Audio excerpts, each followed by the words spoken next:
Yeah, baby. StreamYard has just went live. So that means that I need to wait for YouTube to let you know that I'm live. And then all hell is going to break loose on this live stream. Oh, yes. So the notification has just gone out. The notification has just gone out, which means that you all now know, the entirety of Vype Nation knows that we are live. Now, I need to put this out on the Twitter.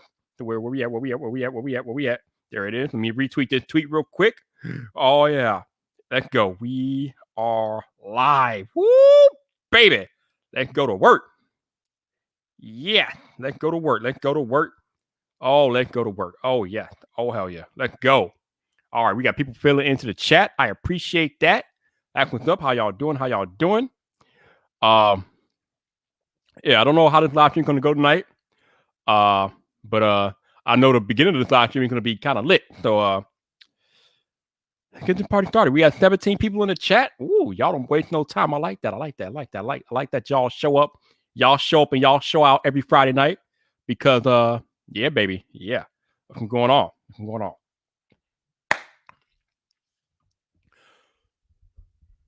So, current time. Hold on. Wait a minute. Hold on. Wait a minute. Yeah, we good? We good? Okay, we good. Okay.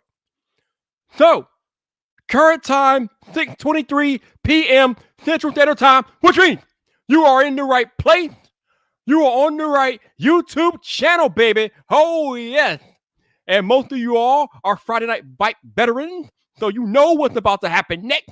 But just in case you're new here and you don't know what's about to happen, let me break it down. This is the part of the live stream where I'm going to need you to turn your volume down.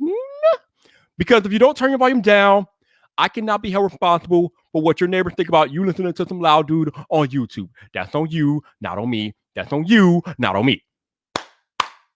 Now, with that out the way, let me break it down and go into what is simply the single most electrifying live stream introduction on YouTube today, baby. Let's go to work. Let's go to work. Okay, we getting tweets, we getting likes and things like that. That's cool. That's cool. All right, let's do this. Let's go. Let me turn the game down so I don't kill y'all. Let me turn the game down. Let me turn the game down. Let me turn the game down. All right, gain it down. Let's go to work. Woo, baby. Let's go. Let's go. Let's go. Okay. All right. I honestly have no idea what the hell is about to happen tonight. I have no freaking clue. It's going to be exciting either way. No, regardless of what happens tonight, this live stream is going to be exciting. I promise you that. I don't know how yet, but it's going to be exciting regardless. I don't know, but let's go to work.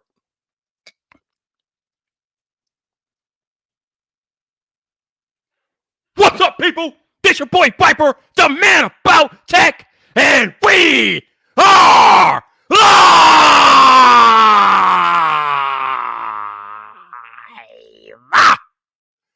Welcome to Friday Night Vyper, baby! Woo!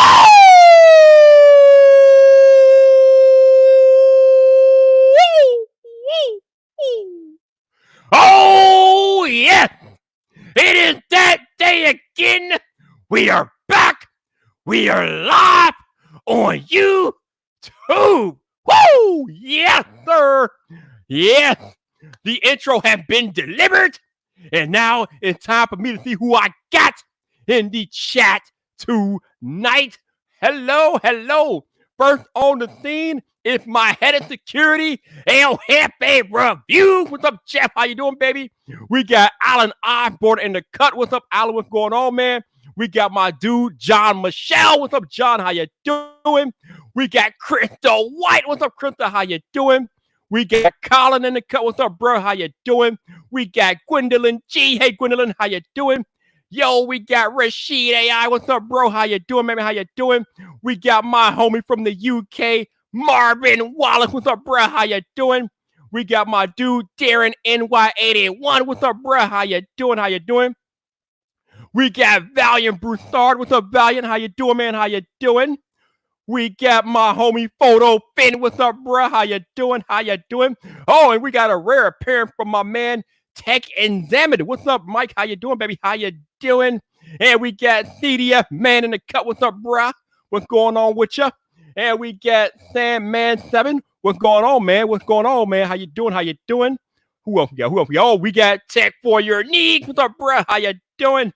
Who else we got here in the cut? Oh, we got all the people in the cut. Oh, we got Greg Gadget. What's up, Greg? How you doing, baby? How you doing? And Fit Blonde Fitness is out there in the cut. What's up, Fit Blonde? How you doing? How you doing? Oh, yes.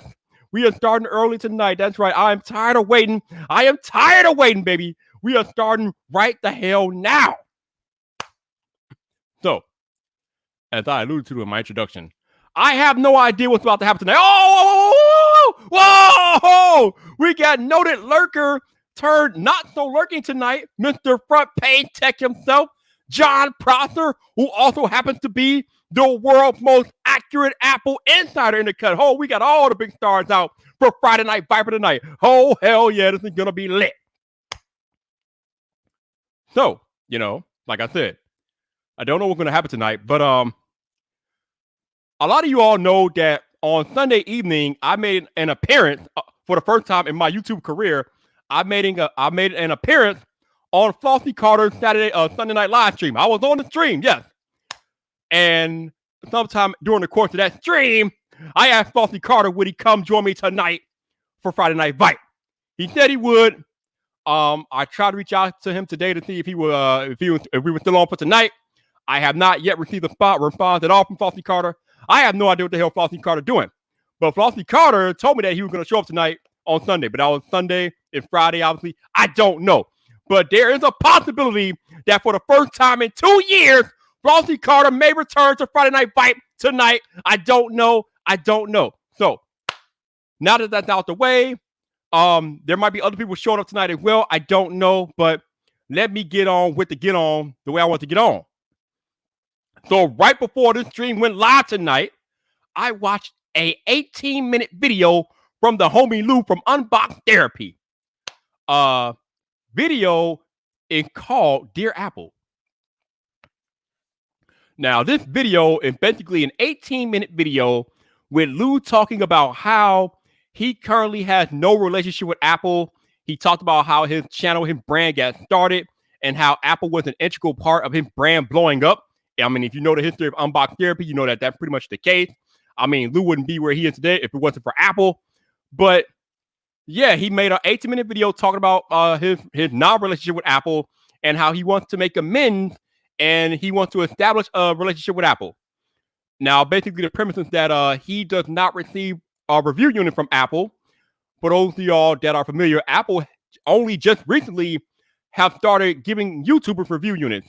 Before, it was just the major tech publications like your Verges, your 9 to 5 Max, things like that. Only the tech publications got review units. But over the past 3 or 4 years, Apple has finally started opening up to YouTubers seeding review units to the likes of Marquez, Justine, Jonathan Morrison, your average consumer, people like that, the big boys and girls. They have started getting review units from Apple. And I think even some smaller YouTubers, like my man Inquire Reviews, he also gets a review unit from Apple. So Apple is starting to finally open up that relationship between them and YouTubers and influencers and things like that. But here's the thing about Unbox Therapy and Apple and why they do not have a relationship currently. Now, when you think about it from Apple's perspective, it absolutely makes no sense. If you don't know the history anyway, it makes no sense for Apple not to have a relationship with Lou because Lou has the largest tech channel on the platform. He has 16 million subscribers. So there's no reason why he should not have a relationship with Apple. But again, I told you guys that Apple is kind of an integral part of his channel blowing up. And as most of you are already caught on in the chat, we are talking about Bengate. Yes, the video that currently has 72 million views.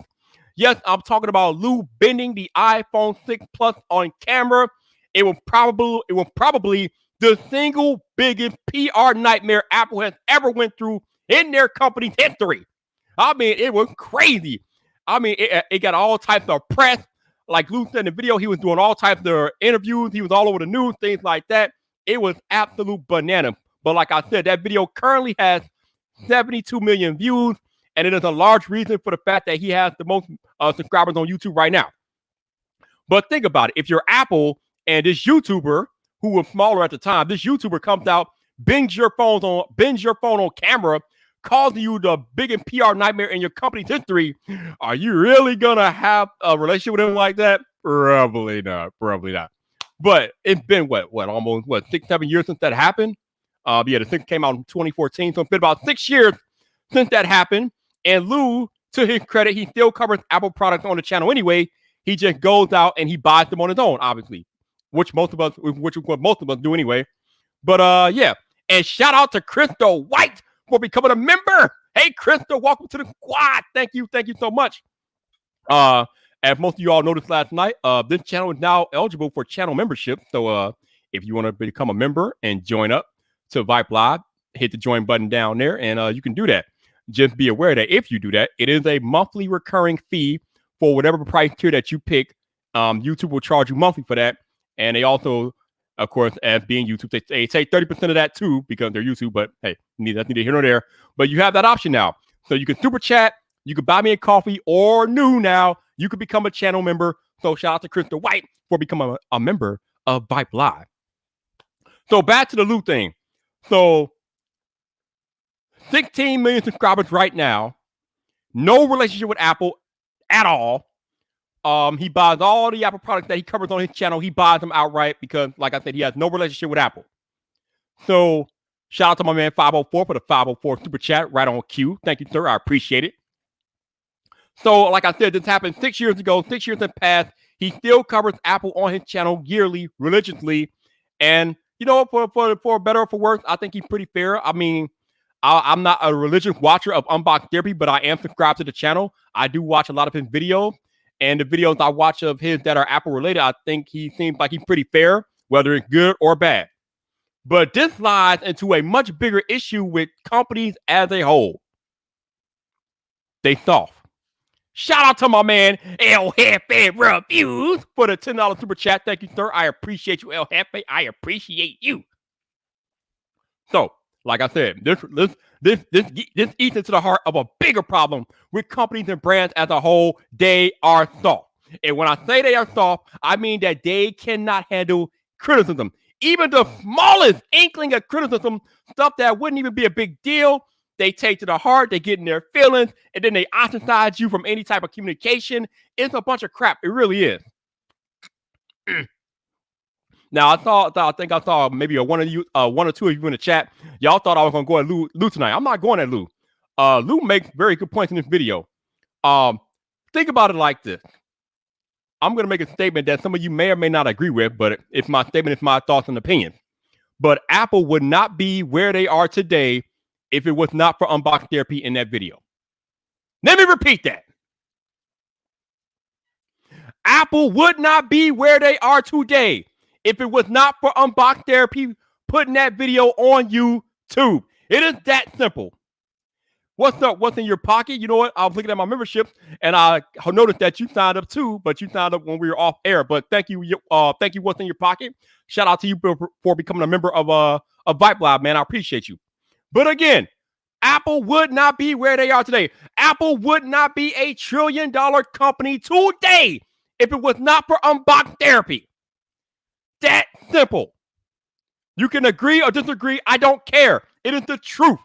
And I'm going to explain why Apple would not be a $1 trillion company without Lou from Unbox Therapy. Shout out to my man Bender Tube. What's up, bruh? Thank you for the $3.99. I appreciate you, bro. Thank you. That's what's up. When Lou put out that video of him bending the iPhone 6s, it forced Apple to make a superior product the next year. They ended up in the, I think it was the 6S and 6S Plus the next year. They ended up using 7,000 series aluminum, which was a stronger aluminum for the iPhones that year. And those iPhones did not bend. And Apple has been using stronger materials in iPhones since that point. So again, because of that video Lou made of him bending the iPhone 6S or whatever, or the 6 Plus or whatever the hell it was, it forced Apple to go back to the lab and make a better product, which benefited you, me, and anybody else who brought Apple products that year. Hell, it benefits people that buy Apple products today. So yes, it might have been the biggest PR nightmare in the history of Apple, But again, it made them the company that they are today because now they make the best products out there and they make strong, durable products. And it made them a better company as a whole. And it brought them to their $1 trillion status that they hold today. So they should be thanking Lou from the high heavens because he made that video, because he made them the $1 trillion company that they are. Shout out to my man Buzz703 for putting down a new membership. Thank you, sir. I appreciate you all rocking out, man. I appreciate you. Woo! My goodness. Man. Wow. Man, y'all rock. The second time said the lost iPhone 4 might have been bigger. I don't think so, man. I mean, there was press about that, but not nearly the press that Lou got when the iPhone bent. I mean, he embarrassed Apple. For all intents and purposes, he embarrassed Apple. And you know that had to be a big blow to Apple because you got this relatively no-name YouTuber practically embarrassing them in a public forum.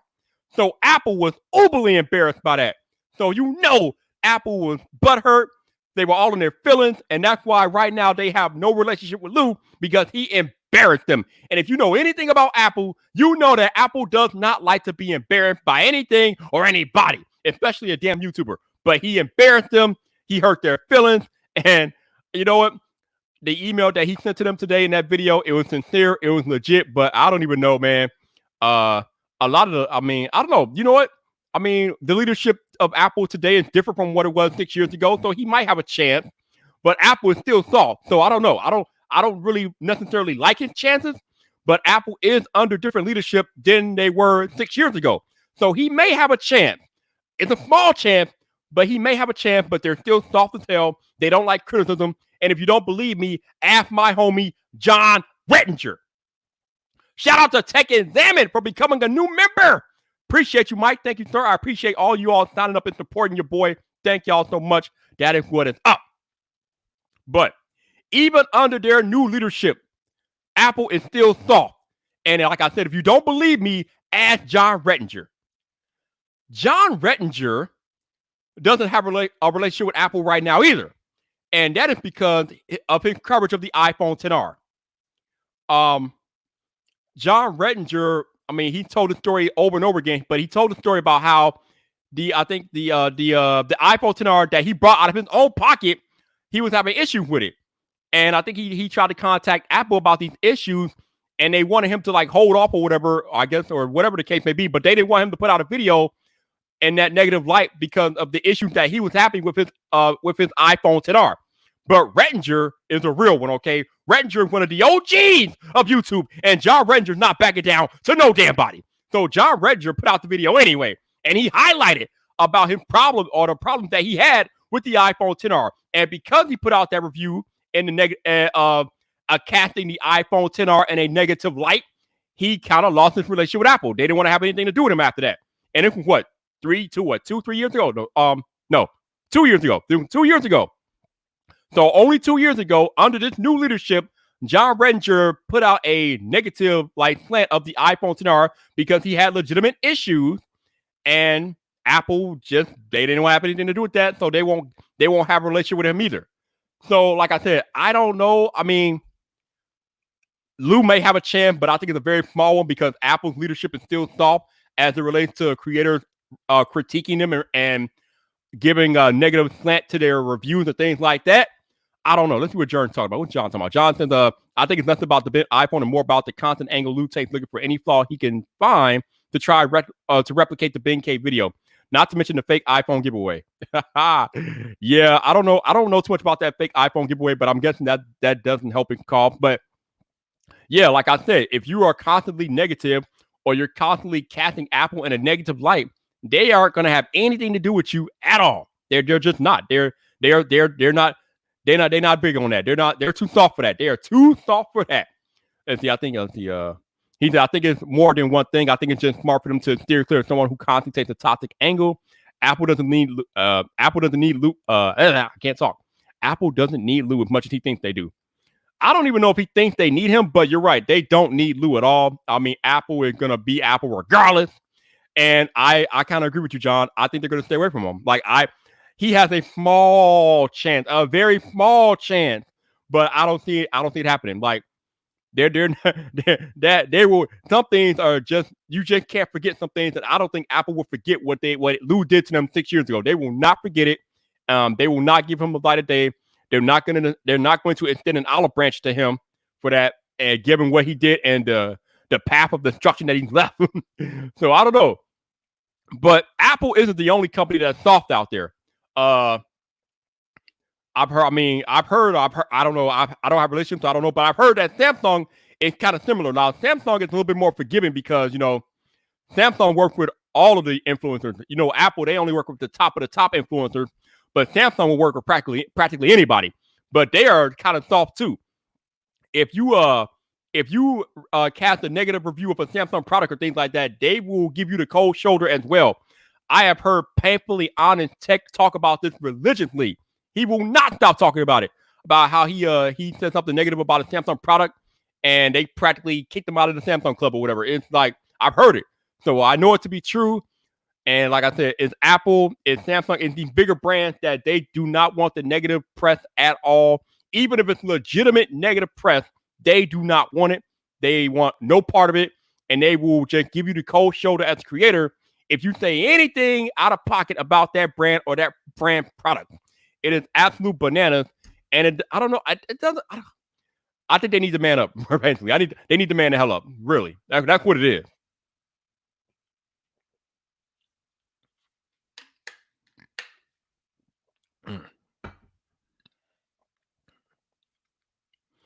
All right, Tech and Demon says the point of getting the phones out to people is to show off the phone, not to spend the time trying to break down what is wrong with the phone. You want it early, you're going to play by the rules. True, but all right. So let's go back to Samsung again. We all know what's going on with this particular device, right? For those of y'all that don't know, this is the Galaxy S20 Ultra, and review units were given to reviewers 2 weeks in advance.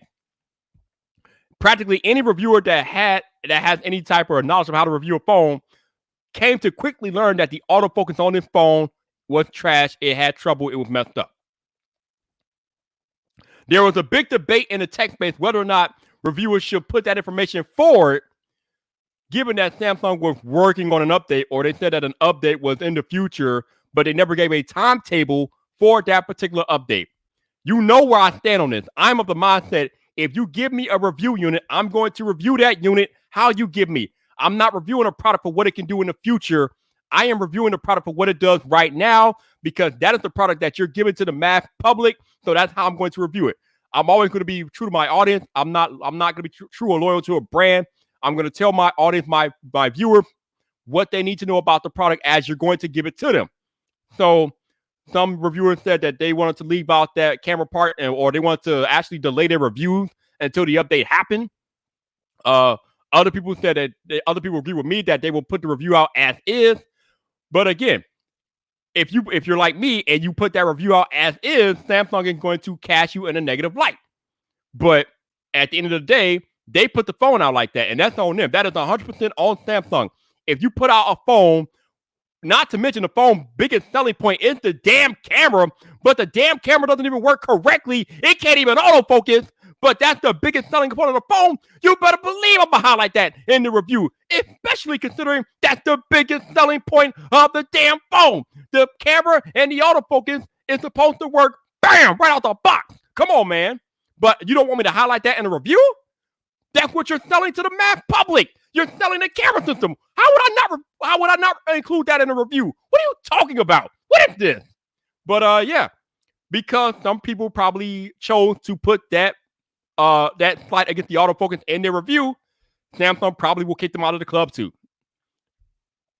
So, and I think this is a big it's basically a difference of ideologies as far as what creators feel like they're supposed to do on the platform. I think some creators have a different ideology of what their purpose is on the platform. Let me be honest with you and tell you what my purpose is. I am a tech reviewer. I'm a tech analyst. I'm an opinionated person. But what I do on the platform is I review the product. I provide analysis of the product, and I provide reviews and analysis of the product as you give them to me. I am not waiting for you to update the damn product. I am giving my analysis as the in whatever form you give me the product. that is the review and analysis that I'm going to give to my my audience and my viewers, because more than likely that is the product that they're going to get when they buy it from the stores when you launch it.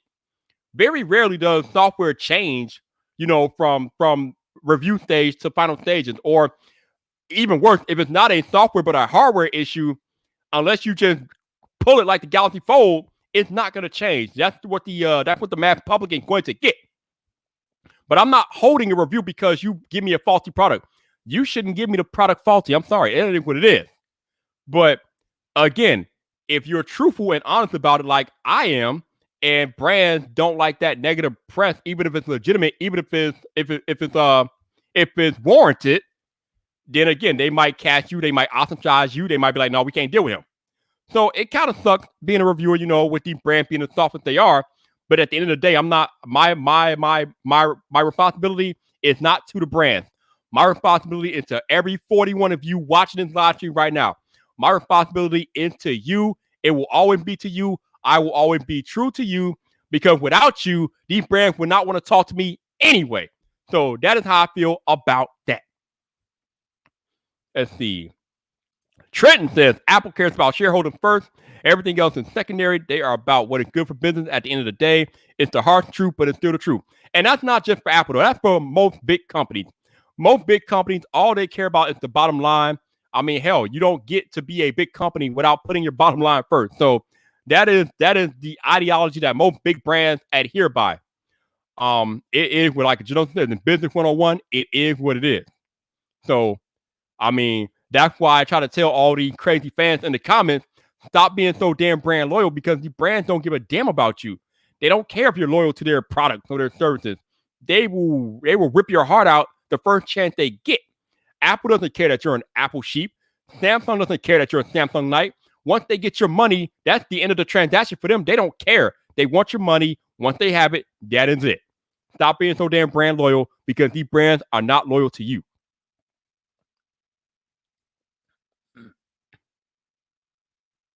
Let's see.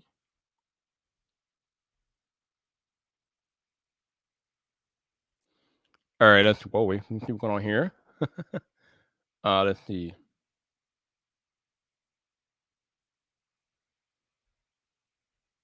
All right, so Mike says that Lou put Apple in a bad spot because he announced that they emailed him.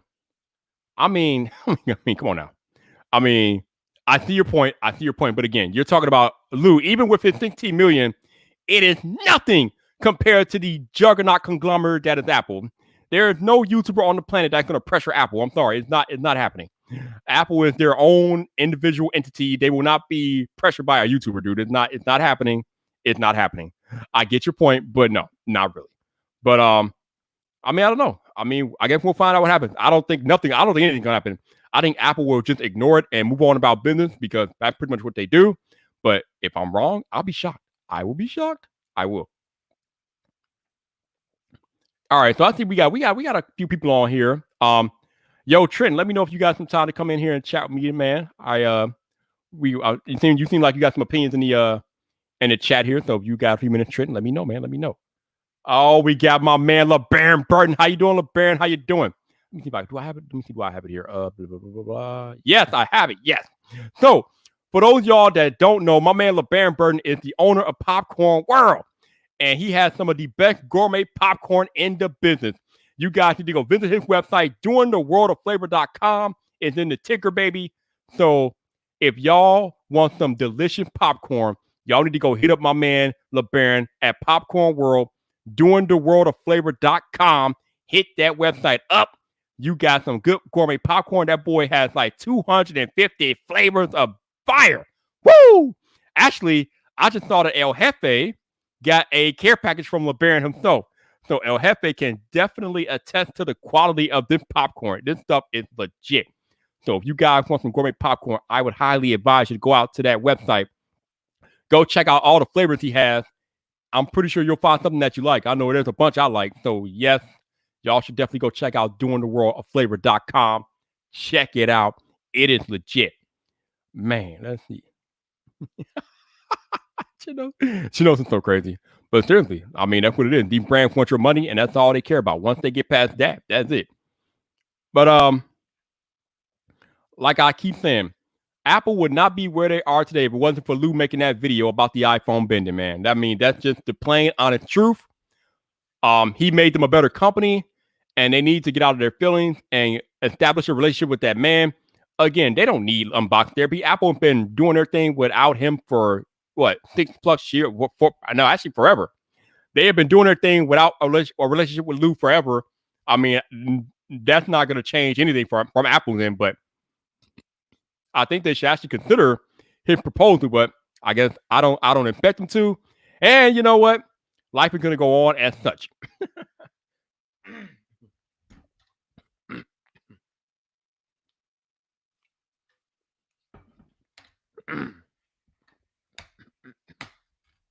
Oh, Mikey going to check out the site. That's what's up, baby. That's what's up. Do that. Shout out to the 39 of you that are watching the live stream right now. And for those of you all that have super chatted or brought me a coffee, thank you. Thank you so much.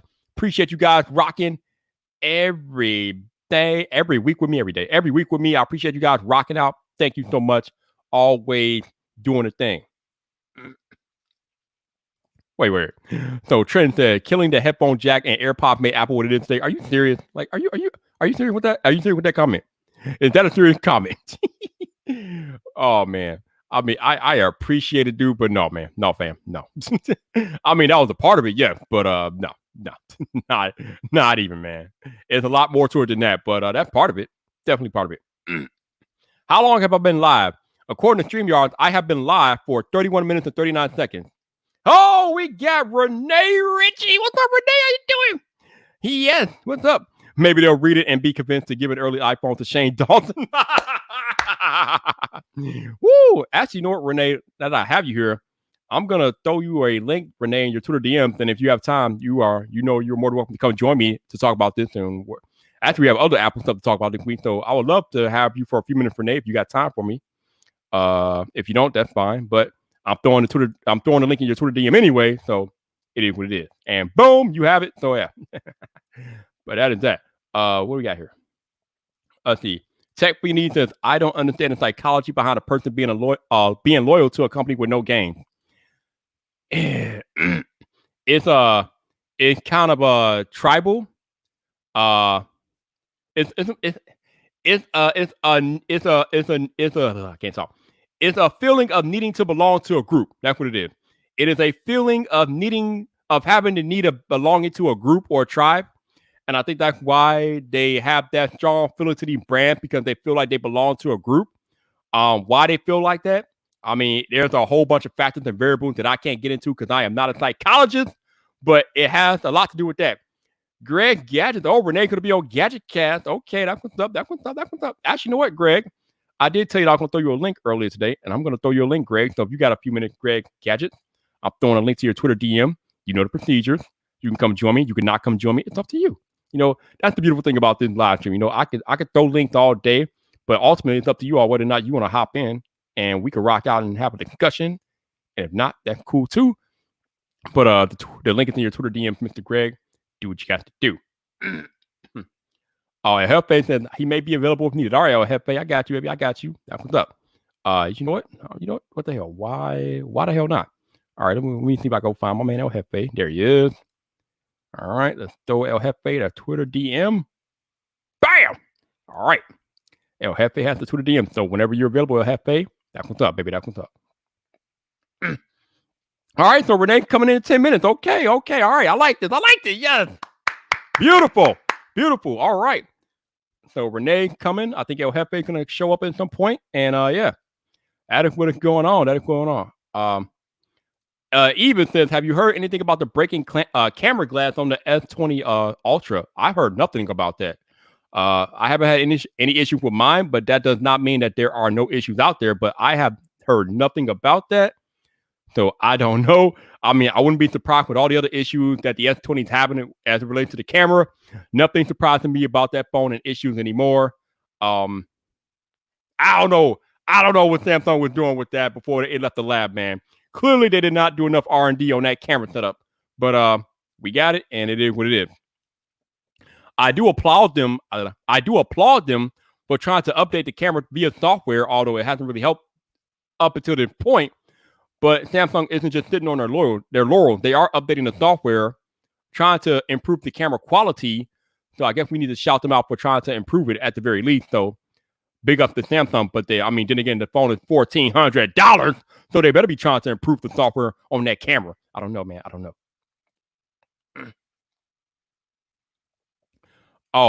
Trent said Apple would not be a $1 trillion company today without AirPods and dongles. Oh, I'm not going to argue with you there. You're absolutely right. Absolutely. But they also wouldn't be a $1 trillion company without unboxed therapy. I mean, I'm not backing down from that at all. That is the God's honest truth. But you are right. We're both right. There's no wrong answer here. We are both correct. we are both correct. It is a win. Oh, Soulbot Tech, what's up, bro? How you doing? Thank you, sir. Thank you. I still don't know how I got access to membership, but I got them, and people are signing up for them. So I mean, it's a win-win for me and YouTube, I guess, because YouTube gets more money off of me. So hey, what it is. But thank you for the congrats, bro. I appreciate you, and I'm gonna keep doing my thing, man. I mean, nothing really changes here.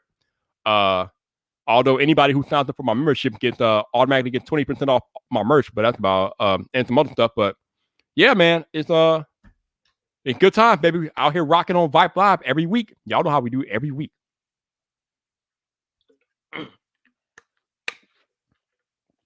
So while we got people coming in at some point, you guys got any questions or comments about this unboxing therapy video? Have you watched the unboxing therapy video? Do you guys have any other thoughts on the unboxing therapy video? Let me know. We got Jay Boogie. What's up, bro? How you doing? What good, Viper? If Flossie joining your stream tonight, I don't know. On Sunday night, he told me that he would be up for joining tonight. I've tried DMing him on Instagram. I have got no reply tonight. I did leave a link in his Instagram DM, so I don't know. I don't know. He told me Sunday that he would be up for joining tonight, but I don't know. That was like 5 days ago, so who knows? But he knows where to find me. All right, LeBaron, they wouldn't be a $1 trillion company without the foundation that Steve Jobs created. Again, absolutely. I mean, there are a bunch of factors that played into where Apple is today. All I'm saying is that they cannot ignore the impact that unboxing therapy video had on their company as a whole. But I'm not going to disagree with you, LeBaron or Trenton or anybody else about other factors that have played a part in Apple ascending to where they are. Of course, AirPods played a part. Of course, Steve Jobs' legacy and foundation played a part. There's a bunch of things that played a part to getting Apple where they are today. But let's not be ignorant of the fact that unboxing therapy video completely changed the course of their company forever. And maybe my man Rene Richie will back me up here. What's up, Rene? How you doing? Good, man. Good. I missed the last few minutes of the show though because I was setting up. No problem. So I will back you up sight unseen, but if you tell me what it is, I will do it more. I will play. So basically, what I'm saying is what I was reiterating earlier. Apple would not be a $1 trillion company today had it not been for that unboxing therapy video of him bending the iPhone, because it forced them to make better products and ultimately become a better company. I mean, maybe. I don't know. I have a lot of feelings about that kind of stuff. Like, I think it got a ton of attention, but their products are planned like 3 years out, and they were working on making it stiffer because 3D Touch wouldn't work with the old chassis. It wouldn't take the pressure of you pushing on it. So they had to make this new aluminum, the 7000 series aluminum, and ratchet up the rigidity so that when you pressed in one area, it wouldn't just move; it would actually stay there. So right. I think he brought attention to the issue. But like we saw with the new iPad, you can jerry rig everything that in half in a few seconds anyway. So everything is like design is compromise. Yeah, but that's the funny thing about the iPad. Is like nobody's bending their iPad in half like that. I think that was like a freak thing more than anything. Yeah, well, I mean, you should like metal. I remember my iPhone 3G, the plastic cracked. My iPhone 4S, I dropped it, the glass broke. I've had a ceramic watch, not the Apple Watch, that shattered when I dropped it.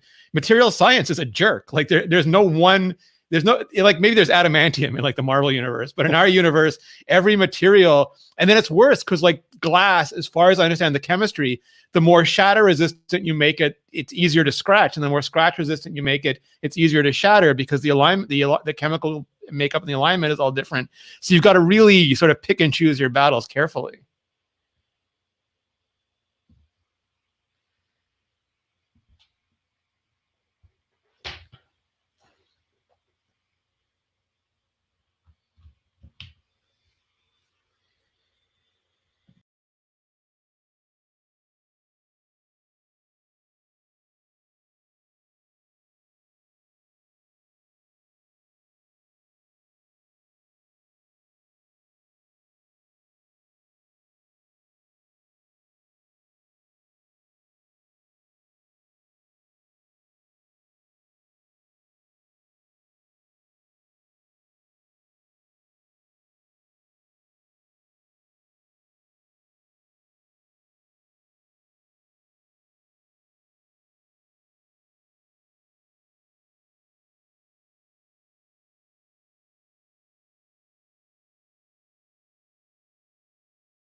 All right, I think we're back.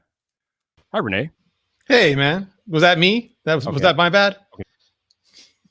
No, YouTube and live stream has been jacked up all week. Actually, this whole pandemic started, YouTube and live stream have not been friends. But we got El Jefe now.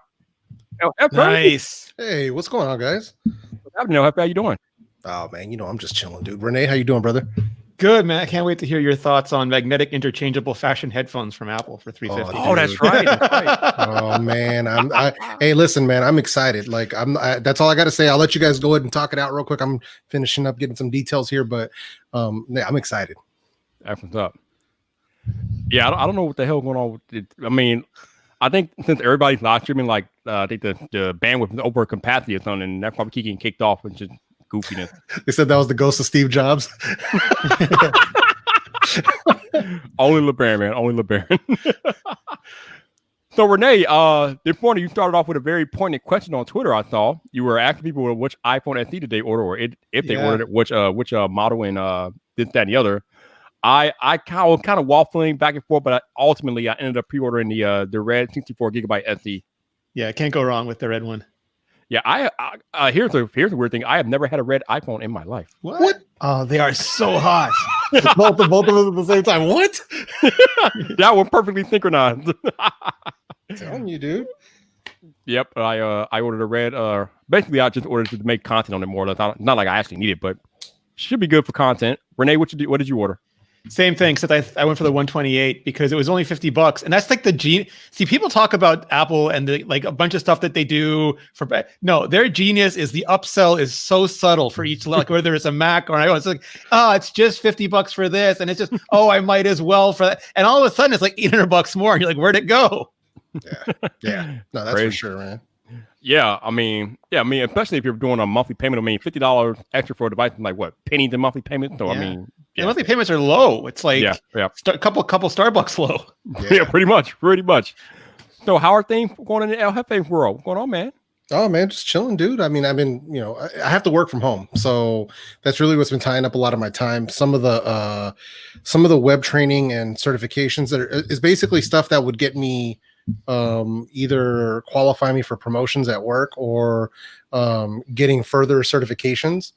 So that's kind of what I've been doing, and some of that stuff has been tough, man. Like electrical theory and a lot of that stuff is pretty difficult. I was like blowing through them the last like 4 weeks, and this week I got to an advanced course, and it's been like I've been doing like one a day. Like holy crap! So it's been tying up a lot of my time, man. But and I got so much product rolling in right now, Viper. It's scary, bro. Wow, you're getting all that product even with what's going on? Wow. Dude, it's crazy. Like everybody's hitting me up like, oh yeah, hey, we want you to check this out. We got so much new stuff dropping. Like right now, I got something that's about to arrive in a couple of minutes. So, but it's like, yeah, I'm getting so much good stuff right now. But I'm excited. Like we got the new iPhone dropped today. I didn't order it. I ordered a different phone, but I didn't order an iPhone because I already have an iPhone 11. I mean, it's product red and everything. So I'm like, this one when they were selling this one, the proceeds for product red were going towards AIDS research. Yep. I think that's what it was last year. Yeah. So, but since I already have this as my iOS device and my iPad Pro, I couldn't really justify buying the 8. So I went a different route. I ordered something else that's going to come in next week. So now, when you say you ordered something else, did you order what I think you ordered? Well, it's nothing new. It's actually a throwback device. Okay, never mind then. Yeah. So yeah, no, I went a little more old school, man, because I didn't want to go like a OnePlus or any of that stuff. It's just I can't rhyme with Spodorola. No, I didn't get the Zach Morris special or anything like that.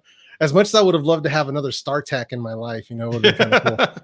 But no, I didn't get anything like that, man. But no, I wanted something cool, something I wanted for myself for a while, and I found a really good deal. So I went ahead and jumped on it. So I'm pretty excited because I have a lot. I mean, as far as like high quality phones, I have the iPhone 11 and I have the S10 Plus and the Pixel 4 XL. So it's really, I really don't need like a OnePlus or anything else at this moment. It was more, I wanted something suited to my needs and what I need for music and stuff. So right, yeah, nothing wrong with that. Yeah, man.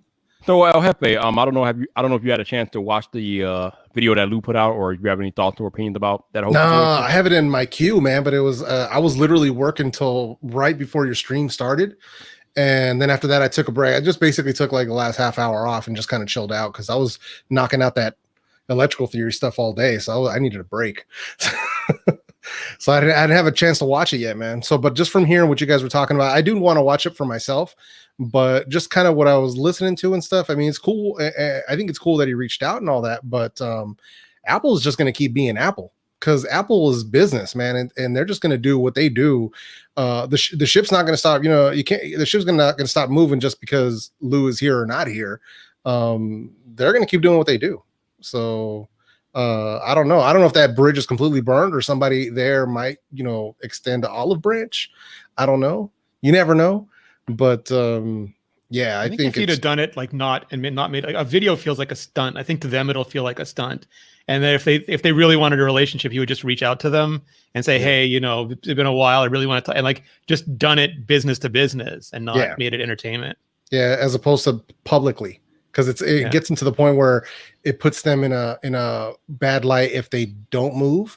So really, for them right now, it's like a lose-lose. So for them, it's better to just not do anything and not say anything.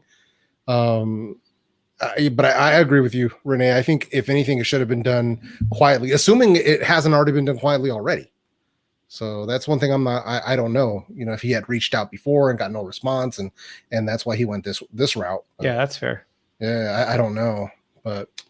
I mean, it took me 5 years to get into WWDC, and then it took me like 9 years to get my first iPhone review unit. So it's not like and I had like 40 million readers, and the 10th biggest tech site at one point, and it was, you know, and they're just like, don't know you, sorry. Like just. So our buddy John agreeing with Rene, he said the video makes it clearly content and not genuine. Yeah. But like Jeff said, if he reached out prior and then got no results, then I mean, you got to do what you got to do. It's a creator. Creator get creative, I guess. So I don't know. All I can do is speak for me, but speaking from my perspective, the thing I thought that he was being genuine in the video. I didn't feel like he was trying to like play it up and things like that.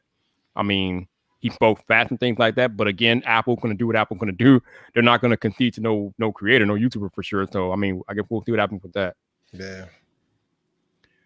So the other device that was announced this week, the OnePlus 8 and 8 Pro, seems to be a lot of different opinions about the OnePlus devices. Rene, do you have any thoughts on the OnePlus device? I like OnePlus. Like, I have a lot of feelings. Like, I it's an interesting company, and they try a lot of interesting things, but they also don't do things like it's the same old cliches. They don't do things like wireless charging inductive charging, and then they do. A lot of people really love their phones. I think they're a great alternative phone. I don't know, you know, if they want to be Samsung real bad, and that's why they're moving up market. And maybe Samsung needs that competition because Huawei's not getting through in the US market. So I'm not the Android experts. I'm going to defer to you guys on that. I just think they're compelling phones, but I don't know what they're doing that's different enough to really stand out. It used to be flagship phones at like discount prices, and now it's just like flagship phones. Yeah.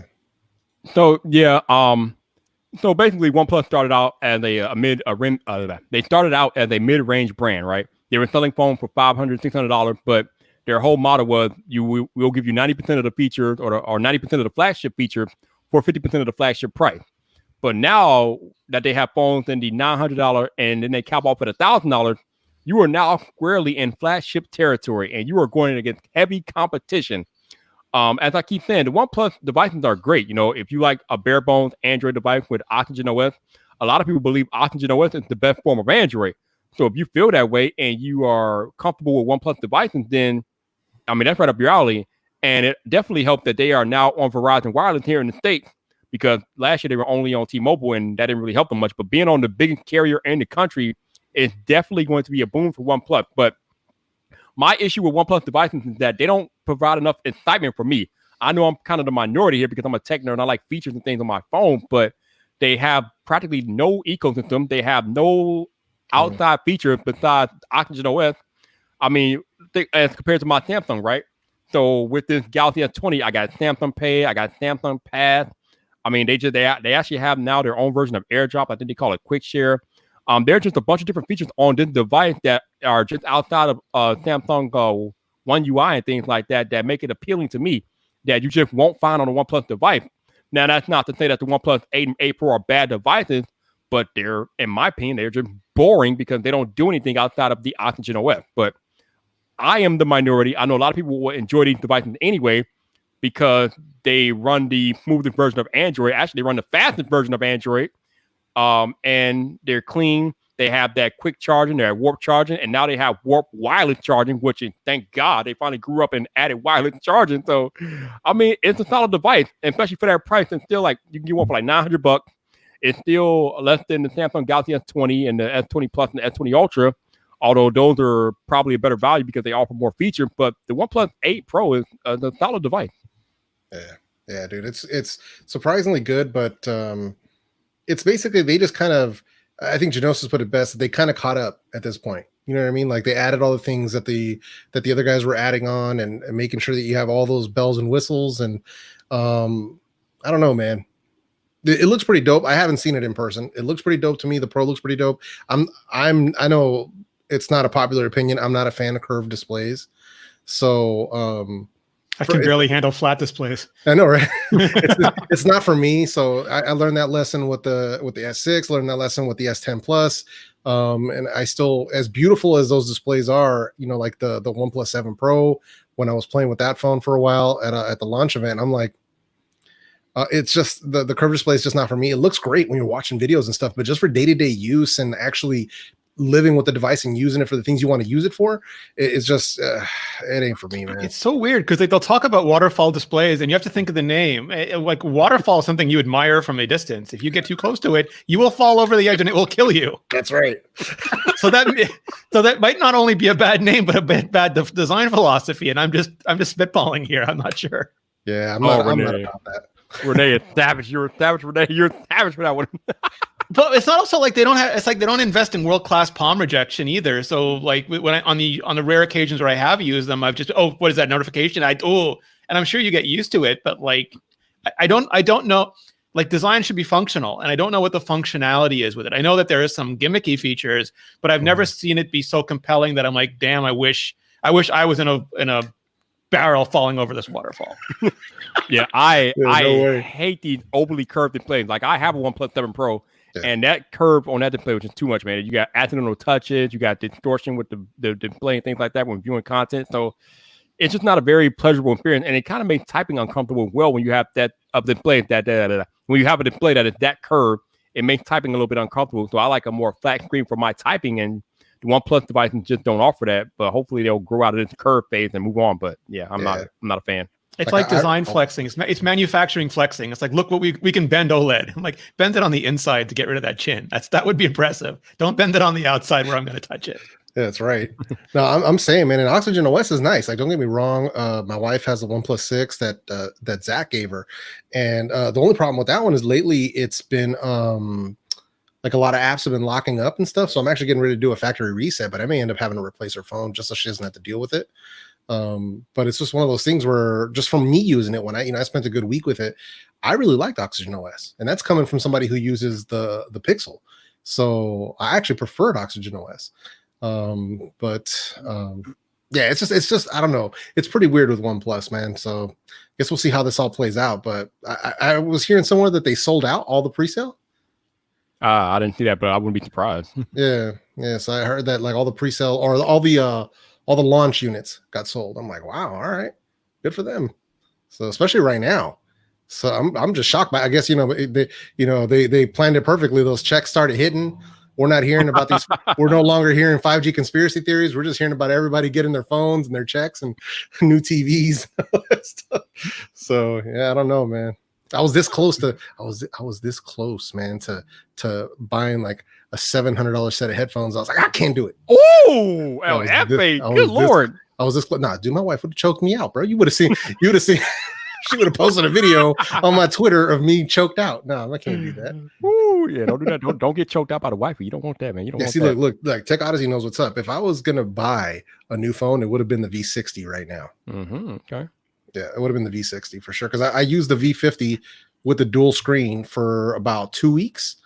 Shout out to Juan Bagnell for helping me make that happen, and that got me convinced. Like I was sold. That's what's up. So LeBaron trying to clown on me talking about how the OnePlus offers everything that most of the other Androids offer, and for the most part that's true. But like I said, I mean, and LeBaron, you understand it better than anybody, given that you're a Samsung man. I mean, and you have a OnePlus, so you know that Samsung have more features than the OnePlus, and you kind of get spoiled by those Samsung features, man. So they ain't the same, dude. They are not the same. But again, I'm in the minority. I'm a tech nerd. I like features and things. The OnePlus is a solid device. I mean, I'm not arguing that. They are very solid devices. For most people, they will be just fine, but for me, not so much. Yeah. So Rain says, would you choose the Pixel or the OnePlus? I choose the Pixel, man. Just for that camera alone is just, whew, it's fire. Just stop it, man. Have you guys noticed what I've been doing? I don't know. Well, I don't know if Rene follows me or anything, but on my Twitter, I've been posting pictures of my Lego minifigure collection. Ooh. And every day I'm taking pictures. Genosis has been paying attention because I'll take the pictures with both the iPhone 11 and the Pixel 4. I'll take the same picture with both devices, and then I'll randomly post it from either device. So if somebody tries to Twitter police me and say, "Oh, look, it's Twitter from iPhone. He took it with the iPhone." No. So, because I got Google Photos on both phones, so it's all good. I can just, pick my pictures from wherever. I only post photos from a 1980 BlackBerry for the exact same reason. Just to throw people off, man. You got to keep them guessing. And Twitter doesn't even know what to do with J2ME. It just throws up an error and nobody can tell what I'm using. Looks like a potato, but that's fine. Yeah. No, so I've been doing that, and that Pixel camera, good God, man. I'm just, but a couple days ago, one of them that I took, it was the one that I took of Spider-Man. I think it was the one I took of Spider-Man where I did it with the lights out. So I did it with night sight on both phones. And the one for the iPhone came out way better than the one with the Pixel, which I was shocked. It looked so much better. I didn't do any editing and didn't really touch into the photos. And it just looks so much better just out of the straight shot. I couldn't believe it. So I don't know. It was weird. So it's sort of a toss up between those two. Sometimes I prefer the Pixel photos, more contrast. They're very sharp, which I really like. I like the sharp photos, but they go toe to toe very well. And we're talking iPhone 11. We're not talking about Pro Max. We're just talking about iPhone 11. So for me, I think the iPhone has a better overall camera, but there is nothing touching the Pixel in portrait mode quality. Oh my God. Whew. Yeah. I wish the iPhone would do portrait mode.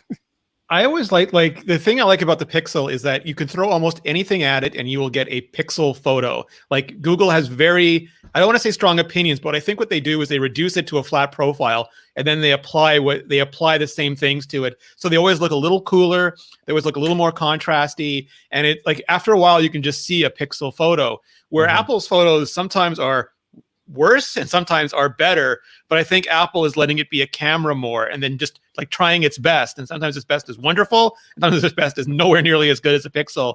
But as a photographer, like someone who came from like DSLRs and stuff, it feels more like a camera to me, and the Pixel feels more like something from Star Trek where it's like resolve this image, resolve this image, resolve this image, and it's totally gorgeous, but it's Google's opinion, not always my opinion of what the photo should look like. Yeah. And then I like watching the iPhone work in real time on the display. Yeah.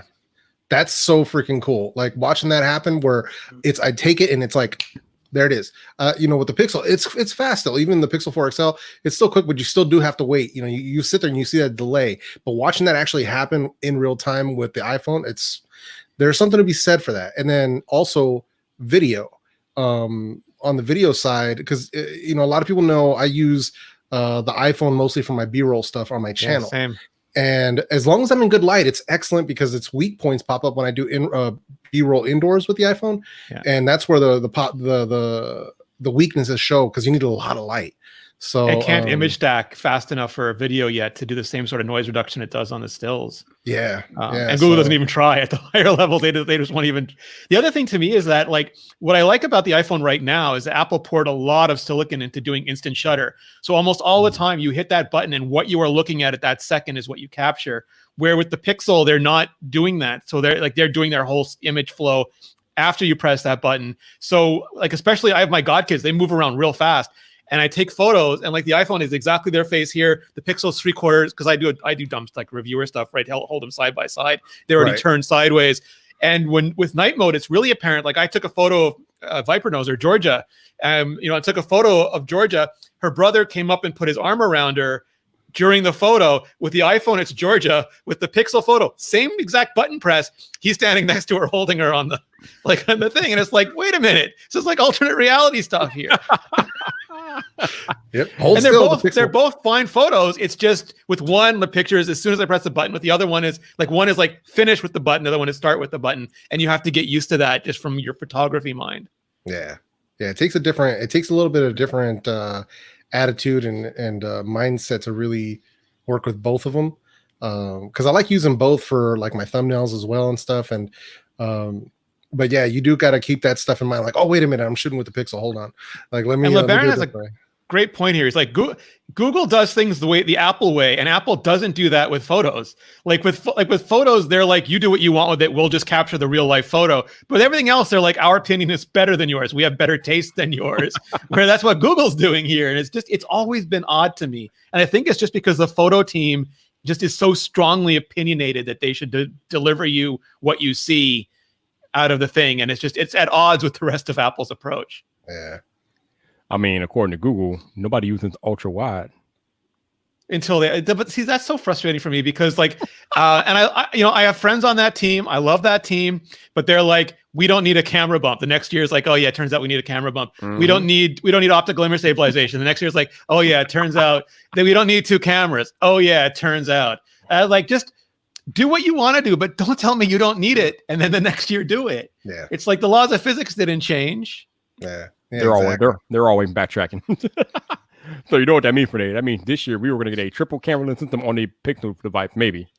So I would love it. So like their hardware is like they are so good at algorithms that they can use commodity cameras and blow like Huawei and Samsung. They put like Nokia style giant glass on the back of their cameras. Because they need it. Their algorithms are just no good. Like they're not, but Google's algorithms are so good. They could literally take like a kid's Polaroid and make the best photos in the world. So they've always put like just basic cameras on there. But I would love to see, and I know it would blow up their price points, but I would just love to see like if they had access to Huawei or even if they put in like Apple level glass on those cameras, what they'd be capable of. Because it just is more forgiving. Like you don't have to work so hard. Yeah. No, he says that Tech Odyssey says Google is sandbagging. They doing something, man. They need to improve, like Rene said, they need to improve their video because their video quality is terrible. Hey, Ivan has a good point though. The TCL phones, I'm very excited to see what they're going to be able to do, what their capabilities are coming in at a low price point. I'm kind of excited for that. So I got to see them, but I got to see them at CES. But it's one of those things that you see them in person, cool.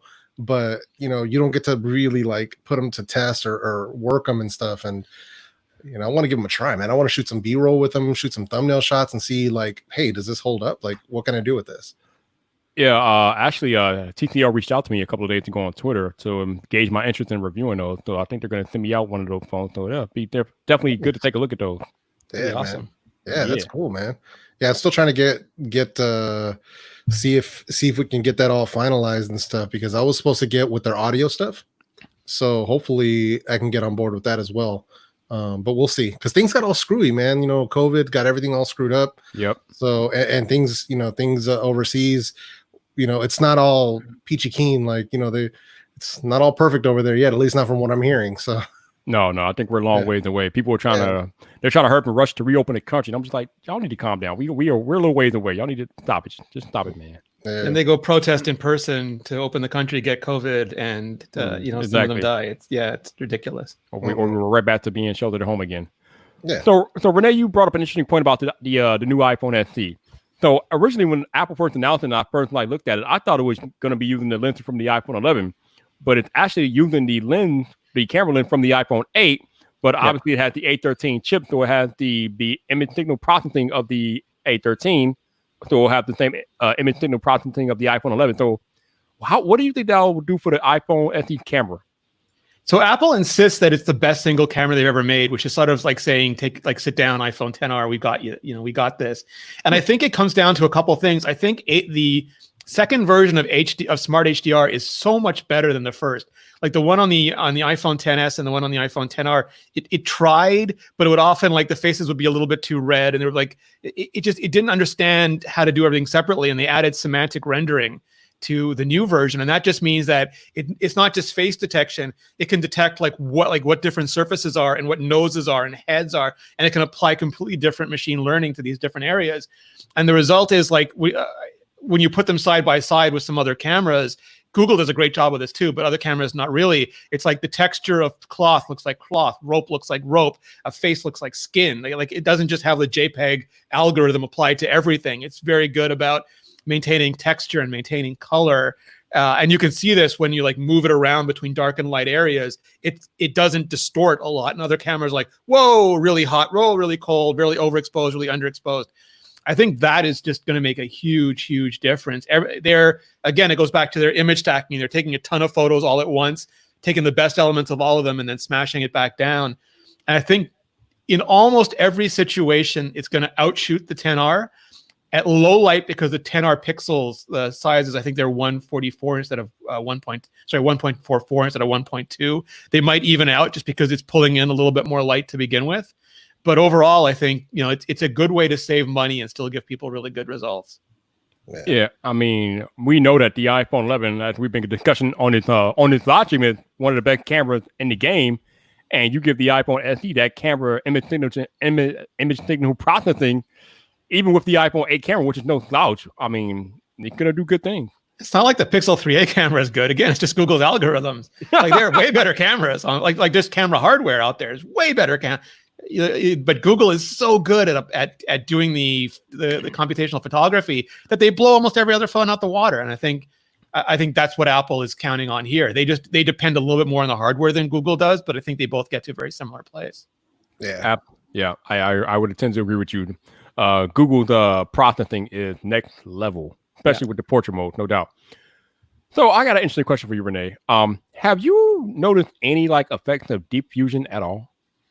So I think that I know why Apple talks about this kind of stuff. The same reason they talk about deep trance isolation is like it makes good demos. But when you talk to like the camera people, they don't think about it like a bunch of separate things. Their goal is for you to press that button and get a great photo. So when there's a lot of light out, it uses Smart HDR because that will recover highlights and it will recover shadows. And that's what you need when it's like bright outside. Deep fusion was designed for indoors when there's not sort of that wide dynamic range anymore, and what they want to do is recover more detail. So we got like all these jokes about sweater mode. And then you have night mode, which is when it starts to do longer exposure. It does bracketed longer exposure, some short ones for sharpness, and then some longer ones for exposure. And I think all of this is supposed to be transparent to the end user. Like in a perfect world, according to Apple's camera team, we wouldn't even know about these things. Like it's an implementation detail.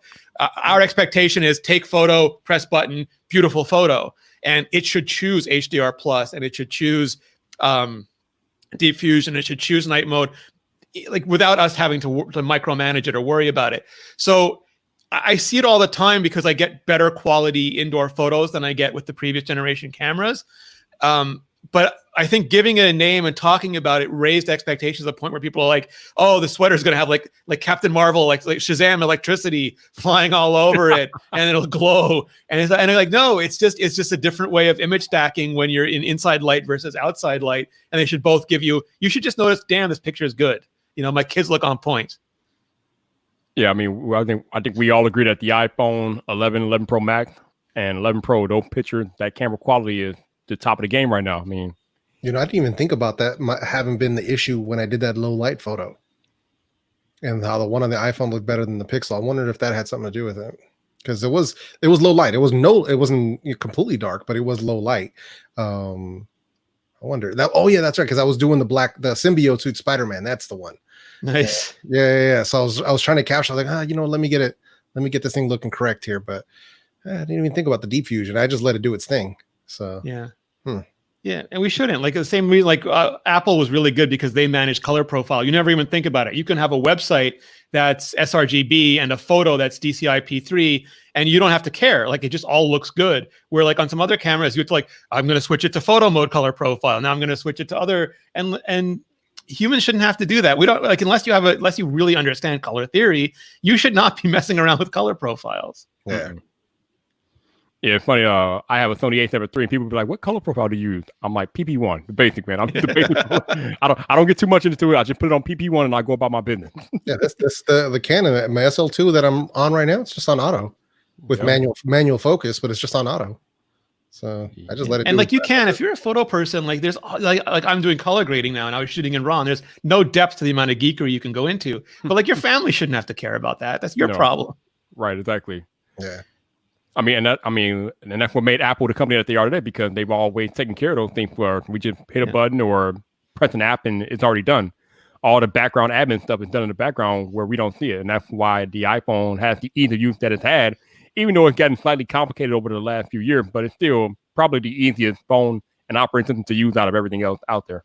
My old Pioneer receiver, I used to have to manually switch between DTS and Dolby. I forget what the Dolby before Atmos, whatever the Dolby thing was, Dolby Surround, and you had to switch between PCI input and the other one. And I never got it right. Like I'd put one Blu-ray in and it would work. Other Blu-ray, there'd be no audio, and I'd have to go and flip the thing again. And I felt like an idiot. And like the iPhone does Dolby Atmos now, and I never think about it. If it's there, it plays it. If it's not, it does virtualized surround with Apple's own technology. And if there's not enough data for it, it just plays it in stereo. And I never have to go, which mode is it? Why is there no sound? And then I just throw the phone. Yeah. So Rene, I think we're at the end of the first week of your independency. I think something like that. Second week. Second week. Okay. Yeah. So how's it been for these 2 weeks? Nerve-wracking. Like, and I know you're gonna laugh at me because you guys have been doing it forever, but I was just I didn't really have to worry about anything before. And I've said this, like I just had to show up and do videos, and everything else was taken care of because giant media company. And now it's like I feel like I'm a kid who was like used to his parents taking care of him, and he moved out on his own, and he's like, "Oh, I didn't pay the electrical bill." That's what happened to the lights. So I don't know, man. I want to be like Rene when I grow up, because 2 weeks in, he has almost 48,000 subscribers. I mean, man. I'm lucky though. I mean, I again, like you've said this before, I've been in this industry for 10, 12 years now. That is true. Yes. So I had a built-in audience that I would, and there's never a guarantee. Like they might go, "Oh, good, that guy's gone," whew. But I'm lucky in that, like, I'm at least recognizable, and either they've read me on iMore, or they've seen me on MacBreak Weekly, or they've seen me on the Vector Show, or they've seen me on your streams. And so it's not like, yes, I started over at zero, but it's not like I had to like really start over at zero. I was lucky enough that I have enough recognizability that people are predisposed maybe to subscribe a little bit more often. Yeah, definitely. Reputation precedes, man, and that's a good thing too, man. So it's pretty awesome though, man, because I'm glad the community's coming together, everybody's coming through, and it'll I think it's going to end up blowing up really fast as well. So yeah, thank you. Yeah, he's gonna hit 100,000 this year on a new channel. Yeah, and Viper was very kind. He came and helped me with the introduction video with a few other people, and it was just nice. The support was really, really nice. Oh man, yeah, dude, that's the thing, man, and hopefully you've got some, if there's any questions for the background stuff, which I'm sure you already know how to do and stuff, but any of that stuff, man, everybody, Viper, you could always reach out, myself and anybody else that, not saying that we're like super experts at all of this, but I think in the years that we've been doing it, we've all learned something unique and different in the experience. So I think we all have, good insight, and I love sharing. So I really appreciate that. Yeah, no doubt. So we know that you started the new channel to break away from the corporate world, the Apple stuff. So I'm curious, Rene, what is your first big non-Apple project that you got into work, or is it on the hush hush? So I'm not specifically working on any non-Apple projects. Like I think I will eventually. Like I want to do like documentaries or something eventually. But I just know Apple's sort of like my foundation. And the advice I got, a friend of mine, Dave Wiskus, really smart guy, is like just do what people expect you to do for a while. Because if you do weird stuff, like all these different things, they're not going to know. They like keep your avatars close to the same. Keep your style, like your background, like. Let people recognize you when they find you, because if they don't, you're just going to make it that much harder on yourself to grow, like to get your audience back. Yeah, I mean, like you said, having that familiarity with your content and the way you present your content will definitely help people identify with you a lot quicker than if you didn't do that. So yeah, that is sound advice. Hey, Jefe, a while ago, not a while ago, recently you got a chance to play with the THX Panda headphones. Are those actually coming to market at some point, or what's going on with those? Yeah, they're just in production. So, last time I heard, I have to hit up the dude just to try to see if they have any firmer dates. But thankfully, I have a good rapport with Will and Michael over at Mastrop. And last I heard, it was going to be sometime in the summer. But those things are the absolute truth. Like I don't say that because people are like, oh, you're hyping them up and blah blah blah blah blah because they let you review them, and I'm like, listen, man, those had to be the best wireless headphones I had ever heard. And it's because they're using completely different technology. So, I mean, not saying like planars haven't been around or planar ribbon technology hasn't been around, but to put that in a wireless headphone with THX amplifiers takes it to the next level. The sound is so accurate. It's a whole nother experience. It isn't bloated. It is very natural sounding. And people were like, oh, they don't have active noise cancellation at this price tag, and it doesn't need it. The passive noise isolation is so good. My buddy Brian, they shipped it to him in Kansas City, and he flew over using those on the plane. And he was like, it doesn't block out all the noise, but it blocks out enough passively that you can enjoy how awesome these sound. And he was equally as upset as I was when we had to return them. So, because they were prototype units, at the time they had 25 or 50 copies only. So it was one of those things, but I know they're going to come to market, and they've been making them stronger and stronger. They've been adding more features and stuff. And, but I'm incredibly excited for those. I know I'm getting them as soon as they drop. I'm getting them, but I went for the lower cost. So I'm going to be in like the last batch of people that get them. Because if you want to get them early, you had to pay more. So it was one of those deals. But those things are going to be the truth. Like, hopefully you guys have a chance to try them out, because those things are ridiculous. Like, it's for real. Like, if you really love your music and you want to hear the best, those are the best. Yeah, I've heard nothing but good things about those. Yeah, man. So, Benetooth said, Rene working on his documentary, The Spaceship in Cupertino. That's funny. That's funny. So Rene alluded to earlier, Apple. We know that Apple will be coming out at WWDC with their own over-ear headphones, and apparently they're going to have some swappable ear cups, which is pretty cool. But I always mess with Jefe because he loves to tell me about how the AirPods don't measure up as far as sound quality with the rest of the wireless earbuds, and I'm like, it's about more than that. It's about more than that. But Jeff, what are your expectations for Apple's over-ear offerings when we do see them at WWDC? Oh, I think they're going to be, dude. I really think they're going to be good because, especially, I mean, Rene knows better than most how much they've been investing in audio, and Vyper, you're the 16-inch, the audio coming out of that, the microphone coming out of that, then the AirPods Pro themselves, while not having the best audio quality for that price tag, it's still such a huge improvement over the previous versions of that product. And I'm super excited because people are like, oh, they're just going to be rebranding Beats and stuff. Like, no. This is going to be a completely different product. And I'm super excited because the innovation that they've been putting in on the audio side, the amount of research and the amount of money they're dumping into this, I'm truly excited. And then when I started hearing that it's going to be modular for like ear pads and padding and stuff like that, based on like what you need at the time. Like, if you're just going to be chilling, listening to music, you can have one setup. If you want to take them to go work out, you can change them up, at the drop of a dime and go do your thing. That's really cool for especially for people who want to have, there's a lot of people who want to have one thing to do everything. Mm-hmm. And I'm a man of having the right tools for the right job, which is why I have multiple headphones, multiple earbuds for different things. And but to have one thing that can do all of that, I mean, as long as we can still use it wired if we want, that would be really cool. It doesn't have to do it, but it'd be kind of cool because then it could really do all of it. Like, let's say you can do the modularity with the wireless and all that. Let's say it has active noise canceling. Cool. That's awesome. But can I also still wire it into one of my amps and listen to it like I do with my Sennheisers? That's another thing that I would love to see. So, but we'll see. I'm like I said, I'm excited. So. Rene, he brings up a good point about that though. Will they have will they be able to be used wired? Because we know Apple is trying to move into a completely wireless world, but we also know that these MacBooks have a headphone jack. So Rene, will these over-ear be wired compatible? It's so complicated. Like, what do they do? Like, do they put a lightning cable on it because you have to charge it through lightning anyway, and then you can plug that lightning cable into your iPhone if you want to, but your Mac doesn't have a lightning port for audio. So like, do you have to put a 3.5 adapter on like an animal? Or do they do it like AirPods where they're 100% wireless because that's the future?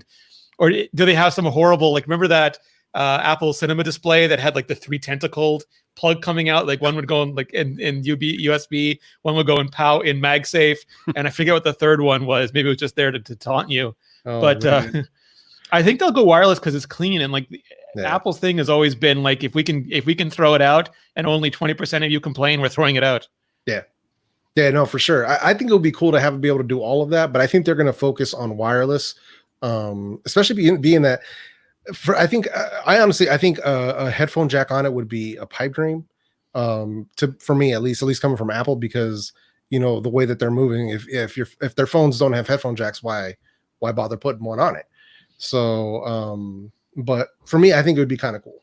But that's just me. I don't know, because if they ship it all wireless, that will put them at a direct disadvantage to their competitor, because, and John Prosser said, they're coming in at a $350 price range, and every over-ear headphone playing in that ballpark has a headphone jack. They do. I mean, and again, MacBooks have headphone jacks, so it's not like all Apple products don't have a headphone jack. Yeah. And they are trying to aim these at being pro over-ear headphones, more or less. So I don't think that you gotta have a headphone jack, right? Apple will make it like an advantage, right? They'll be like, and we're not encumbered with a headphone jack, so you can just take off this. You can just take off the Princess Leia muffs and put on like the other thing, and you don't have to worry about. We don't have to build a jack into each one of those. Uh-oh. Oh Lord! Oh Lord! John says he knows things. Here he goes. There's 4 eyeballs. I mean, there's 4 jacks. That's right. Or maybe the 4 by eyeball mean that he knows things that are on a scale of a 4 out of 5. Maybe. John, you gotta get in my DMs, John. You gotta get in my DMs, man. I need to know. John. Why don't you let us know what's happening, John? Are we looking at a headphone jack on these headphones, John, or are we going completely wireless? I mean, that much you should be able to tell us. I would imagine. But if they put a headphone jack on, then everyone's gonna look at it, and like every review will be looking at it, looking at the iPhone, and then trying to like 4 headphone jacks. I knew it. 4 headphone jacks. That's funny. 4 people can listen as one. When I become a headphone leak channel, I'm going to start using the headphone jacks as the toilet paper accuracy. You can listen to 4 iPhones at once. That's the whole marketing premise. Boom! A new technology. That's right. Oh my God! Yeah, I think hopefully it'll be cool. I'm excited, man. We'll see how they roll, but I'm super excited for it. I know a lot of people are excited for it as well. So we'll see how this all plays out. Oh. I don't know if you guys hear that beeping, but that's my delivery coming. I'll be right back in a sec. All right, do your thing, man. Do your thing. So, Rene, what are your expectations for these over-ear headphones? So they're not huge because I'm not a headphone person. I'm not an audio person. I'm really not good at that stuff. I used to listen to podcasts on my Trio 680 speaker, and that kind of monster. So I'm curious from a market point of view. Like what Apple usually only enters market. This is the Tim Cook doctrine. Apple enters markets where they believe that they can make a fundamental difference, usually through unique experiences. And with AirPods, it was like the seamless pairing, and they got to put silicon in everything. So that was the H1 chip that did a lot of the stuff that made Bluetooth better. So I'm curious, like what if you look at the Bose and the Beats and Sennheiser and Bang & Olufsen, all those things. What does Apple think that they can do? The pairing is obvious. They have really cool HomePod tech now for spatial audio. Like, so is their play going to be like Atmos for your ears, or like I'm curious what the hook is going to be. The idea that you can change the different cups on it, I think, is interesting. But are they going to be like Hermes cup? Sorry, people get so angry when I mispronounce that. Hermes. Are they going to be able to change like the Hermes cups, Nike cups? Because the Beats thing, we talked about this, I think when you were on the iMore show, Apple uses the Beats brand for like everything else. Like there's no way there's going to be an Apple headset with Mickey Mouse on it or all the Olympic teams on it. And they can do that with Beats. They can do all sorts of goofy things, and it's like Disney has Castle Rock for the movies with dirty words in it. It's like, it's sort of like a safety brand. So will they be conservative? Will they be like Apple Watch bands? That I think is, and I never want to undercut Apple, because they came out with Apple Watch and did in one day with the link bracelet and the band switching system, something the watch industry hadn't thought of in 100 years. You know, they made changing bands easy and changing links, which was a nightmare of tiny tool proportions into something super easy. And now the whole watch industry does it. So like that's something I want to see. Like maybe changing headphone cups will be that. Maybe it's like you'll be able to get different sizes or different styles, like retro, or maybe they'll have different sounds. Like there'll be one for really like acoustic flat audiophile sound, and one for people who like bass, and one for people who like, really I want to know what they're going to do that makes these really like Apple and not just a beach with a different logo on it. I have been thinking about the same thing, like, because John Prosser said they're coming in at a $350 price, and at that level you got the Sony WH-1000 XM3, you got the other Beats headphones, you got the Bose 700, you got Gold Candy. There's a lot of competition at that price range. So I'm like you, Rene. I'm really curious to see how Apple differentiates these headphones to make them appealing to buyers. I mean, we know that they'll have the simultaneous syncing between all your Apple accounts on iCloud, but I think they're going to need more than that. Like for example, the Bose 700 have this capability where they can be paired to two devices at the same time, and you can hot swap between devices. Meaning that if you're playing a song on one device, if you hit pause on that device and then move over to the other device and hit play, that song picks up automatically on those headphones. Now, currently with the AirPods, you cannot do that. You have to go into the other device, go into the Bluetooth settings or whatever, and hit that device before it becomes activated. Even though it's sync between all your Apple devices, there's no hot swapping. So I think that Apple will need to include something like that at the very least to make these appealing, especially given the level of competition in that price tier. Yeah, again, I'm going to defer to El Jefe here because he knows the market and I don't. I just, like, my feeling for Apple is like they have that whole lab full of audio tech, and those people have been working real hard, like the same way the computational photography people are. And they don't, like, they believe in science, but they believe in art. They always tune everything to exact neutral first. And they have these huge labs where there's like I went in there with the analyst group, and they're like, we've never seen anything this big or at this scale anymore. And they have like -2 decibel rooms, and they have echo detection rooms, and they have a room where they can move things around to model different sort of like living environments that people might use them in.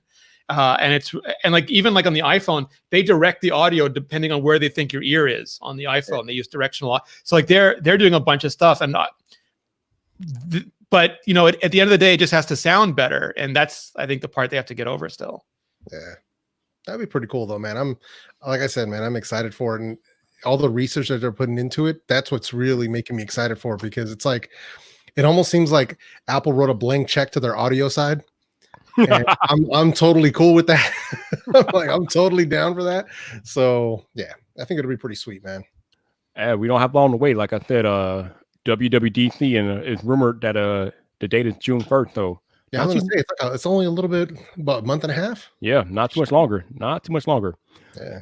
So Rene, we know that the iPhone SE ship dates have already started slipping. So does this mean, Rene, that they're selling like hotcakes, or that Apple just not make that many probably to begin with? I mean, it's hard. The thing is, like, there's nothing that we can predict in the age of work from home. Right. Everything is like, normally Apple has a really good, and they'll tell you, Apple's really transparent about how much time they have in the supply chain. Like like we've got 2 weeks of supply, we've got a week of supply. This is all unknown. Like, well, maybe Prosser knows it, because I'm pretty sure he's got drones on the factory floor watching them being assembled. But yeah, my guess is that they have a sufficient quantity. They missed demand forecast with the original iPhone SE. They underestimated it. They didn't realize that they knew people wanted a cheap iPhone. They didn't realize how many people wanted a small iPhone. So it took them a while to catch up with the orders. I don't think they'd make that mistake twice. So I'm guessing that it's about as popular as they thought, and they're selling quite a bunch of them. I mean, it's just, at that price, it's a really good, for people who are predisposed to buying iPhones, at that price, it's a really good deal. Yeah. You saw the success of the 10R, and the 11 and stuff at the lower price points. And yeah, man, I wouldn't be surprised, man. And there's even people who, they wanted the lesser priced iPhone. So they went with like an iPhone 11 or the iPhone 10R. And then they were shocked that that was not the smallest physical version. And they were like, this phone's just too big for me, but it was the right price. And I'm like, oh, all right. So now they have another option, which is going to be pretty cool. So, and it's gonna. I think that was the biggest thing a lot of people were talking about, which I totally agree on. You know, they're going to be updating that thing for a long time. So that's going to be a long range device for a lot of people who don't change their phones every year. Yeah, at least 4 to 5 years with that A13 chip, definitely. Yeah, easy. So, Rene, I've been spouting some semi-controversial stuff on the Twitters and on these videos, and I'm curious to get your thoughts on it. So, you know, we got a bunch of Apple insiders out there. We got Mean Sheet Cole, we got Mark Gurman, we got all the other different analysts and things like that. But we know that our friend John Prosser has been on fire pretty much since the start of, actually since last year, but especially with his Apple leaks this year. So at this point right now, Rene, I am calling John Prosser the world's most accurate Apple insider. Am I wrong, Rene? Am I wrong? No, I think he's been absolutely fantastic lately. And not even lately, because he's got Pixel stuff years before and Samsung stuff. He's been on fire. I don't think he's gotten anything wrong. No, especially as it relates to Apple content. All his Apple leaks have been on point. Somebody came back with me on Twitter with CoinX, and I'm like, the dude shows up once a year, and he was actually wrong last year. How you gonna call him the world's most accurate Apple insider? Come on, man. But yeah, I think people, just because John Prosser has that divisive personality a little bit, or the character that he plays, puts some people off, that they don't want to give him any accolades. But the dude puts in the work. He has sources inside and outside the company, and like I said, he has not been wrong about any Apple-related leaks this year. So until Mean Sheet Cole and Mark Gurman pulls that, John Prosser right now is the world's most accurate Apple insider, and it's really not an argument at this point. And I'll throw something out there too, because like again, I used to do this and I stopped because it was way too stressful for me. I still cannot believe you used to do Apple leaks. I never knew this. Yeah, so I'm very pedantic about this, and I apologize, but like I was a reporter. Like the people leaking are the people in the company. I would find out things, I would verify them, and then I would report them. So like I never recall reporters leakers. I know that's what people do now, and people even put it in their names and stuff. But like the leaks come from the people at risk at the companies putting out this information. I was lucky enough to report it, but I was always stressed because like you can get things wrong, and I don't think it's like, I don't think that's bad. I think if you're like getting 8 out of 10, if you're getting 9 out of 10, that's still phenomenal. Like Ming Chi Kuo also, like sometimes he misinterprets stuff, sometimes things change, and you could have like a great story and something could happen. Like there could be a COVID thing, and then all the dates get pushed back. So I never hold any, and I never judge people. They'll never say, "Oh, you were wrong about something." Like doing this work is so hard that I respect like all the people who do it. And you know, like even 9 to 5 Mac, they got the date wrong with like it's going to be imminent, but you know they got the name right, they got the colors right. So I think like all those people are doing really good work. And if once in a while something changes or they misread something, and sometimes people just screw with you. I think that's one of the things that John does so well, is that, you know, he does what like a journalist does, and that's wait and get multiple sources, because people will screw with you. Like I've gotten all sorts of things that I just like, the minute I saw them, I was like, this is a setup, so obvious. You know, it's like, and some people fall for that real hard. Like we've had leaks that were ridiculous that case companies have gone and made product based on, and then severely hurt their business. Ooh. So like you've got to be super careful with this. And I think, you know, John is doing it right. But if John gets like 18 out of 19 things right this year, if Ming Chi Kuo gets 16 out of 20 things right this year, still all respect, you know, because that is such a hard job. Oh, absolutely. And no disrespect to Mean Chi Kuo and Mark Gurman. I mean, they are awesome at what they do. But again, this dude Prosser has yet to be wrong about anything Apple related this year. So people need to like just stop trying to clown him and give him his due. That's kind of crazy. Why are you trying to clown the dude? The dude is doing it right. I don't know. I mean, sometimes people are jealous. Sometimes they're just dumb. I mean, like enjoy the information, internet. I still can't believe Rene used to do leaks. How did I not know about this? I did not know about this at all.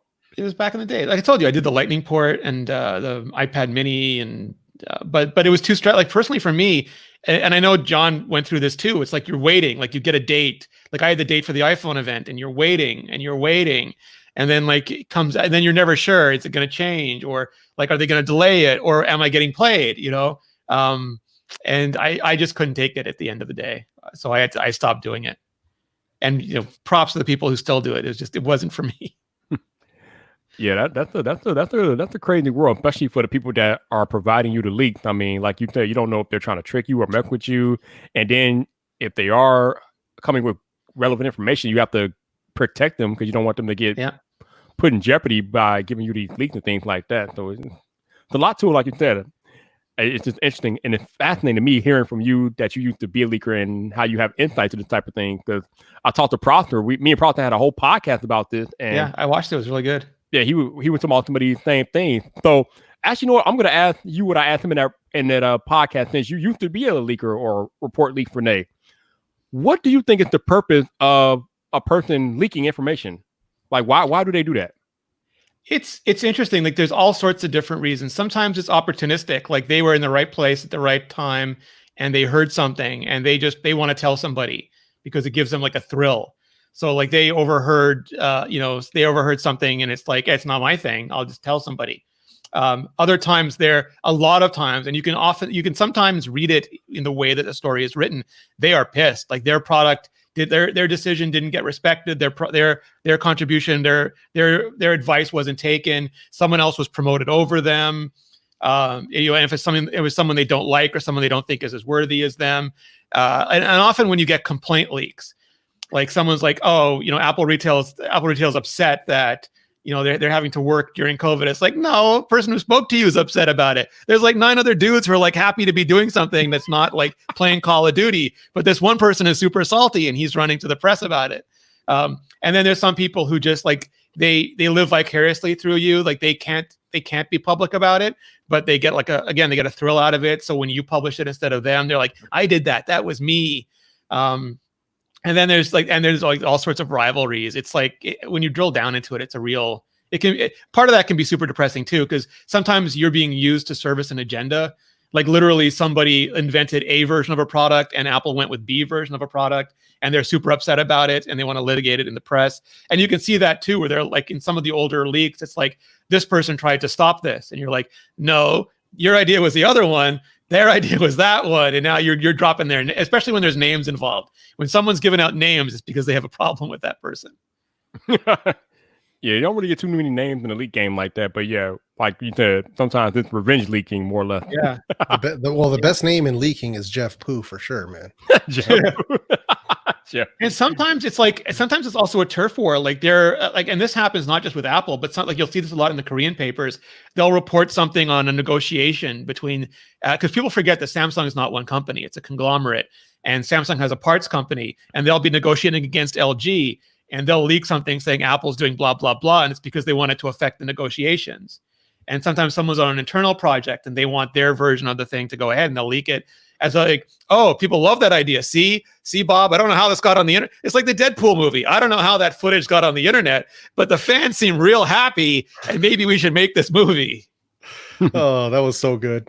All right, I got a question for both of you, but I'm gonna start with Rene because this is more pertinent to what me and him do more or less. But so I talked about the Lou video earlier where he talked about not getting review unit from Apple and things like that.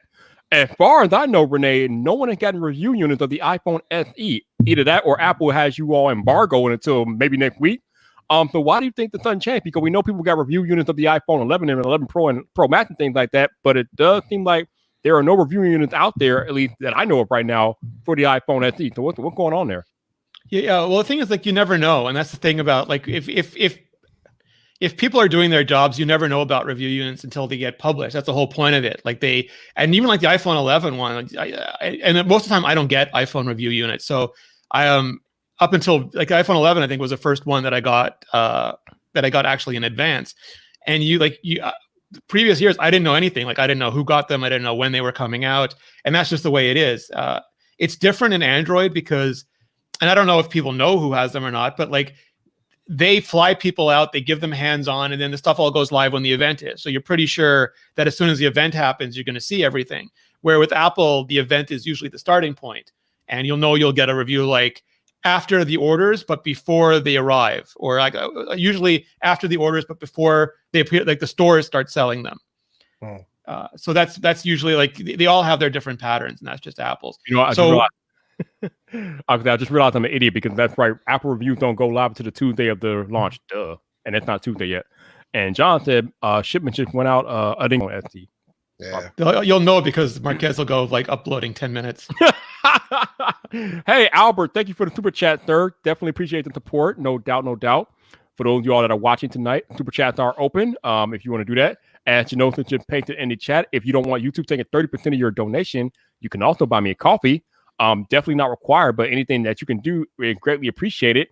And if you are curious as to watch Fantastic Curious Simple by its name, that is because he is a channel member. And those just went live earlier this week. So you now have the option of becoming a channel member on Vyp Live. It is a monthly recurring fee. There are 3 price tiers. I think there's one for $3, $5, and $10. So you can join up for any tier that you want. It's a monthly recurring fee. It does support the channel. So if you guys want to do that, you have the option to hit the join button. Again, not required, but anything that you can provide, greatly appreciate it, especially given the time that we are currently in with COVID affecting all of us and things like that. So again, thank you guys for supporting. Thank you for rocking out with me tonight. And yeah, the good conversation between me, El Jefe, and Rene here. Yeah, thank you guys for hopping in with me. Always appreciate it. Appreciate you guys in the chat too. But yeah, like I said, I think next week we'll probably see some first impressions or reviews on the iPhone SE. I keep forgetting Apple. Apple is the only company, man. They're the only company that's like strict to a T. Like I find it interesting that when you pre-order an iPhone, you will not get the iPhone until the official launch date. So none of us who pre-order will get our iPhones until the 24th, which is next Friday. But if you pre-order a Samsung or another device, Samsung and other carriers don't care as much as Apple does. If the phone comes a day or two before the official release, then you're good to go. I don't know why Apple is so particular about that, but Rene, maybe you have some insight. But Apple is extremely particular about when phones get into people's hands. So it's more like they're organized because they don't want any, like they care deeply about customer sentiment, and they don't want someone to feel like they're ripped off because they didn't get it, or like, oh, Bob got his 2 days ago, where's mine? This sucks. Why is Apple terrible? So like if everyone gets them at the same time, nobody's going to complain. With Samsung, it's not that they don't care. It's that at least previously they were so fundamentally disorganized, like the different geographies, the different like teams. And like I remember they had embargoes for reviews, and one year Samsung Canada just gave out the phones, and people put out, and like Daniel Bader, when he was working at Mobile Service, like, here's my review, and Neil Patel was like, what?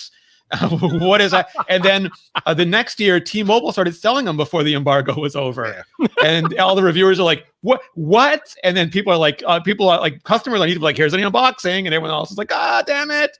And then, and once in a while, you see people like on Reddit or YouTube accidentally, like UPS just gives somebody an iPhone early because it's on the truck.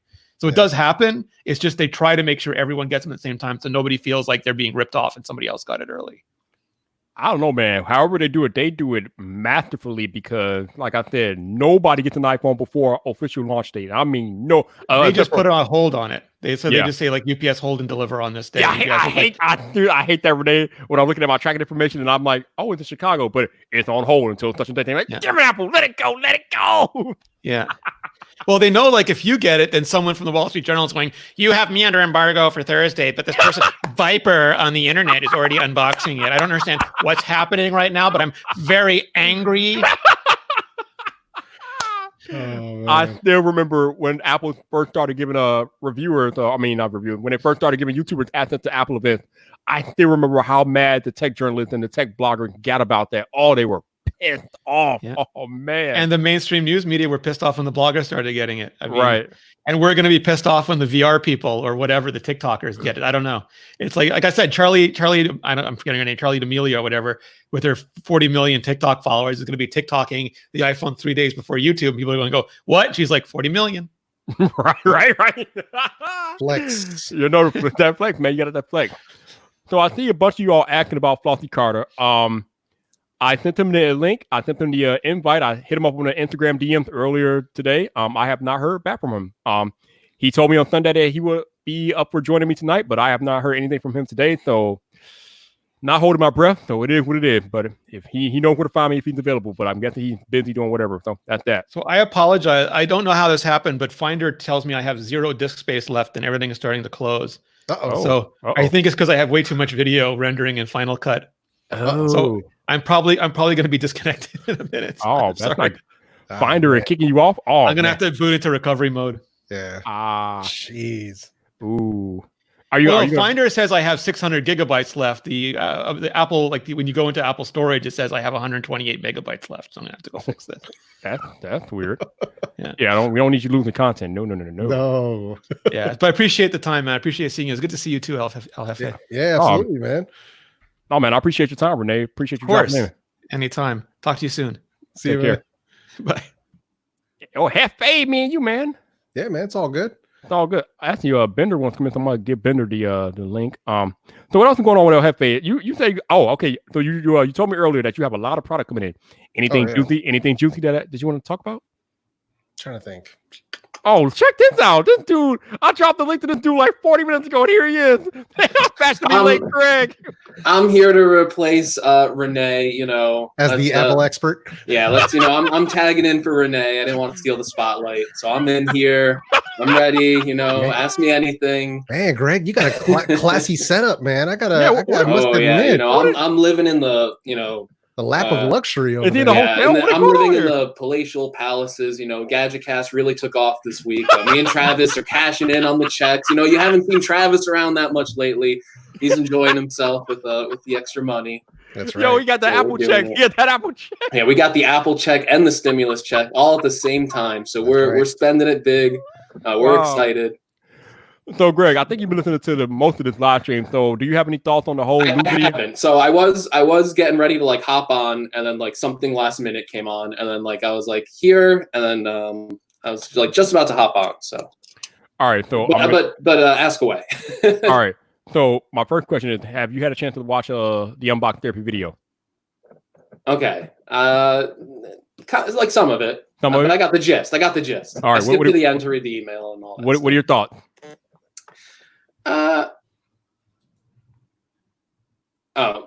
John's telling me it's not using my mic. So let me. Yeah, your mic's not being used. let me change that. I don't know. Greg is using alternate audio tonight. Okay, look at that. John's got me. How's that? Yeah, there you go. There you go. Bam. There we go. Now he's official. He's official. I ruined my intro then, so now people are gonna think I'm a. You got to get that audio right. Yeah, right? I got to get it right. I should have been right on so people can know. Moving real close. I don't know what to think of it. Lou's obviously a big personality and it always shines through his video, so it's kind of hard to see the authentic him in a way. But I feel like if you really want it to be authentic and reach out to Apple, do that privately and don't tell everyone about it. I think you'd have a better chance of securing a review unit that way rather than let me put this video out, let me show them, and the way the email is worded and all that stuff. It's kind of you can see the personality coming through. I'm on Box Therapy. I got this huge audience. Send me the review unit kind of thing. So I don't know. I mean, the intentions could be pure. I heard El Jefe mention earlier, maybe he already tried sending the email privately and they never reached back to him. That's certainly a possibility. I just don't know. I don't know. Yeah, I don't know how to feel. I'm laughing because he made a very infamous video when the iPhone 8 came out. Go look up the video. It's him with all these iPhone 8 units, and he's having an internal monologue. It's the most artsy. Good. It's the most artsy video you've ever seen from a tech YouTuber. And then he's like, I'm not going to unbox the phone because it looks the same. So I just find it weird that he's send me an SE review unit, and it's well, won't you just make that same video? You're I don't like it because it looks the same. So I don't know. Oh man, no, that's funny though, because that was probably aside from the whole Bengate thing, that video of the internal monologue was the main video that I remember from him in the recent few years. So it was really good. I was like, wow, I was very surprised, but I totally get what you're saying though, because that's I'm trying to give him the benefit of the doubt, one creator to another, that maybe he reached out, but I don't know, man. Hey, since I repositioned my light, so that's why I look different tonight. He's got the dramatic lighting going today. Yeah, dramatic effect. So before Greg came on, I was asking El Jefe, any hot audio that you are getting in that you could talk about? Well, yeah, no, I mean, the reason I had to step off is because I had a new set of studio monitor speakers coming in. The brand is called Mica, MICCA. They're the RB42s. Those things dropped maybe a year ago, I think. But they're super dope from what I've heard. I'm doing a speaker amp review. So I got a review unit in of an SMSL speaker amp. So I wanted to go ahead and get some proper passive speakers that need some amplification. So I'm going to run those, do the review on that. Trying to think of what else. I still have the full review coming for the Sennheiser Momentum 2. Let's see what else. I got a couple other comparisons as well, because I want to do the Sennheiser Momentum 2 versus the AirPods Pro and something else. was trying to remember what it was. I have it all written down, and then I'm also going to do some I'm going to do some more wired audio stuff, like in-ear monitors, stuff that's very budget friendly. And I may dabble in just some straight up talking head, like talking about audio stuff, talking about things like that, where non-product material. So just opinion stuff. So we'll see. Yeah. I'm trying to find ways to speed up the content because I'm so far behind right now. Trying to kind of get the mojo back and get the engine running under the channel again. Not that it's slowing down. Views are still good. Subscribers are still coming in good. I just need to get more content out. So, right. Yeah. The content pearl of a content creator, getting the content out. Yeah. So, Greg, before you hopped on, me, Rene, and Jeff were talking about Apple's over-the-ear headphones that are coming at WWDC.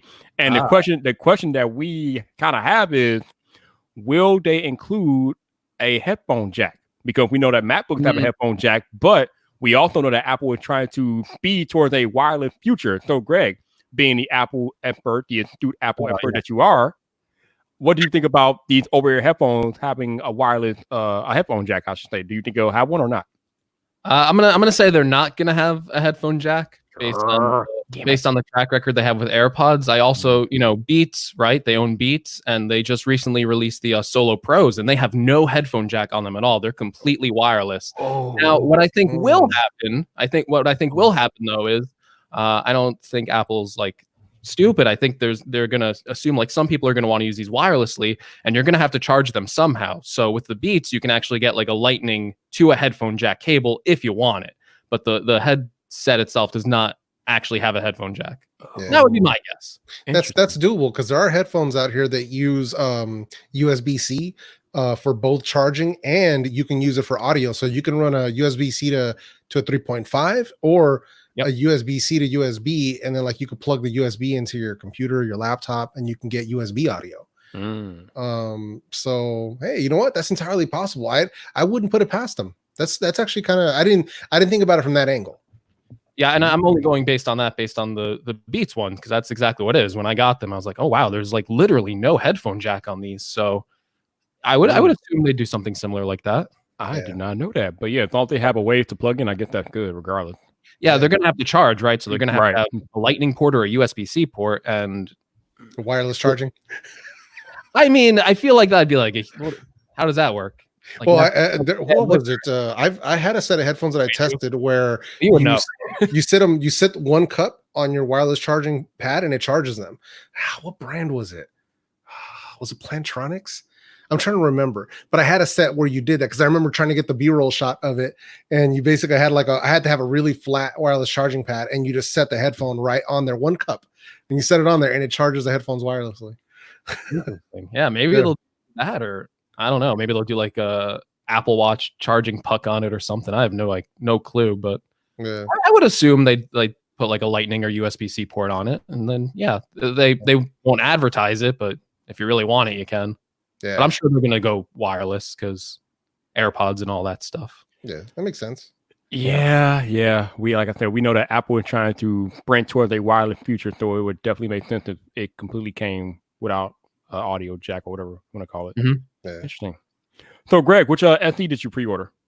I got the red one, 128 gigabytes. Smart man. Yeah, I got the red 64 gig. I'm like you, I never had a red one. So, you never had a red one, you? All right, join the club. Yeah, I'm gonna be Team Red. Donate my 5% to COVID, whatever. So I guess I was conflicted though. I did really like the white one because it had the black front on it. Now I thought it looked pretty sharp. That looked good. Yeah. They don't have iPhone on it anymore, so it's like a really clean. You just have the Apple logo on the back. So with the red version, you still have product red. So I was like, it was tempting, but I wanted to get the red phone, try something different. It's a good looking phone, man. I wonder if the red is going to be, because you know how product red's been like slightly different with every release. It's like slightly different. Yep. Like a slightly different hue. So I'm wondering if this new one is going to be a slightly different hue versus the 11. I wonder. I don't know. It's gonna be interesting, but let's bring in my man Mike Bender Tube. What's up, man? What's up, guys? How you doing tonight? Good old Mike. What's up, man? Good. So, Mike, you've been listening to this live stream for a little while. What are your thoughts on the whole Lou Apple video situation? Okay. Why are we acting like this is new? He does this every time there's a new iPhone that comes out. Like, now this might be the first time he's like, "Hey, I sent an email," but he cries about it every time. Oh, Hold on, guys. I got to be right back. I got another package that just came in. better go get him, man. Better go get Yep. him. Telling you, man, this stuff is just flying in, bro. Do your thing, man. Do your thing. So you think this is standard procedure for him, huh? Yeah, it's like, man, nobody's like Apple's not going to change their minds at this point. You're not keeping anybody from buying it. Just get the iPhone, do your coverage, and stop trying to make problems, man. Like, I mean, come on, man. All right. When he came out with the later cases, we all asked him questions, and what happened? We were attacking him. We asked questions, and we were attacking him. So, like, it's like, I know I can be a dick, but I wasn't coming at him hard. Okay. All right. Yeah. I mean, there are definitely people that think that his video is not really that sincere and it's basically for content and entertainment. So 100%. Time will tell. Time will tell. So did you pre-order an iPhone SE, Mike? I did not. Maybe no, actually, no. I'm not. I don't need it. Yeah, I'm not going to do any coverage on it. I don't need it. Okay. So we've been talking about these new Apple over-ear headphones, and we've been discussing whether or not they're going to have a headphone jack. What do you think? Well, I think I said it in the chat, but if they put out over-the-ear headphones without a headphone jack on it, they're putting themselves at a disadvantage to the brand they're trying to phase out. I don't know. Congrats just said that they just released a pair of Beats without a headphone jack. I missed that much when I was getting ready there, but which ones did just come out that don't have a headphone jack? Yeah, the Solo Pros or Solo the Pro, yeah. Solo Pros. Okay, get them. Oh, so close. I almost got a pair of those, Greg. Yeah, They were on I missed it. There was they had a Amazon renewed for a pair in blue, and they were like 160. I was like, oh wow, yeah, that's great. And, dude, and by the time I went to order, it started canceling on me. I was like, what? It's canceling on me. Somebody had beat me to it by like seconds. I was like, oh, I was so close because for that price, I mean, yeah, dude. So I was like, it's Amazon renewed. So they'd come in, I give them a good wipe down, test them out, see what's good. Even though I'm not a fan of on ear, it would have been, it's just something it's a point to have, get that up on the channel. But yeah. Yeah, they're interesting for sure because they got all the same technology as AirPods and it's in a headphone format. And they have the noise cancellation and stuff too, like the new Pros have. I like them a lot, but I'm with you. Like on ear stuff, it's kind of like I'd rather have it over the ear. Yeah, circumoral for the scientists out there. Telling you, man. Ooh. So I'm looking at Amazon for the Solo Pro. Looks like they have some Amazon renewed for $199. I don't know if these are the right ones though. It's not bad. I mean, that's all they call it, just Beats Solo Pro, as far as I know. Yeah, there's nothing really too much more special about them, but yeah, man, I was on that Amazon renewed and stuff too. That's where I got that new phone on the way. So we'll see how that goes. I got a new phone that I'm not even going to use as a phone, man. It's just going to be pure media consumption. So I'm excited. Hey, whatever the phone is you're ordering, you are very excited about the phone. Yeah, no, because I've been wanting to get one. It's not like it's super expensive either. So it's less than $200, but it's literally like previous gen full-fledged flagship. But for the price I saw, I was like, I can't pass that up, man. So it was like 170. Like, I can't pass that up. If it's previous gen flagship, then man, that's what's up, bro. Yeah, it's just gonna be pure media consumption because I still have I have the Galaxy S8 active, but that's a work phone, so I don't put any apps on it, and I don't do anything but accept phone calls and then check like work related apps on that one. And then the S10 Plus gave that to my brother, so he's rocking that one. So right now I've got the Pixel and the iPhone, neither of which have a headphone jack. And I have plenty of dongle DACs and I have plenty of dongles and stuff like that, but I just want something that I can just plug straight into. So, and that's actually one of the things I actually miss about the S10 Plus. So, gotcha. Yeah. All right. Quick point of order here. We got channel members in the chat tonight. If I have not Twitter DM'd you my promo code to get 20% off the merch, I think Mike West, Rashid AI, What's in your pocket was in here earlier, I think. If I have not given you guys the promo mode, can you hit me up on Twitter? Hit me up in a DM or tweet at me so we can DM, and I can give you guys the promo code so you can save 20% if you want to buy merch or for the next time you want to go to the merch store. Hit me up on Twitter because I don't have you guys some Twitter info, so make sure you guys hit me up on Twitter so I can give you that and we can go from there. Get at him directly. Right. That's right. Hit my Twitter. I can confirm. I got the promo code. So there you go. No, there you go.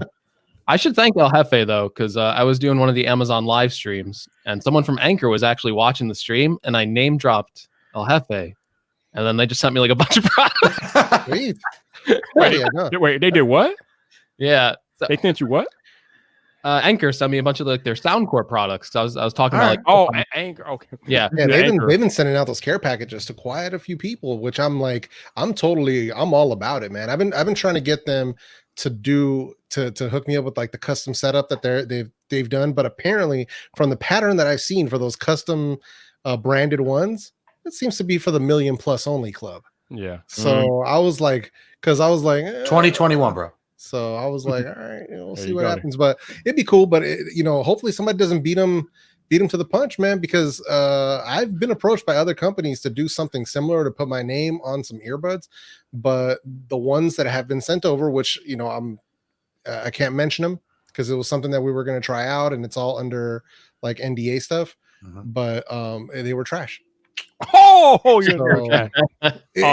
so put it like this, right? If you're going to put your name, Greg, Mike, Viper, if you're going to put your name on something that people are going to have to spend their hard-earned money on, you want it to be on point, right?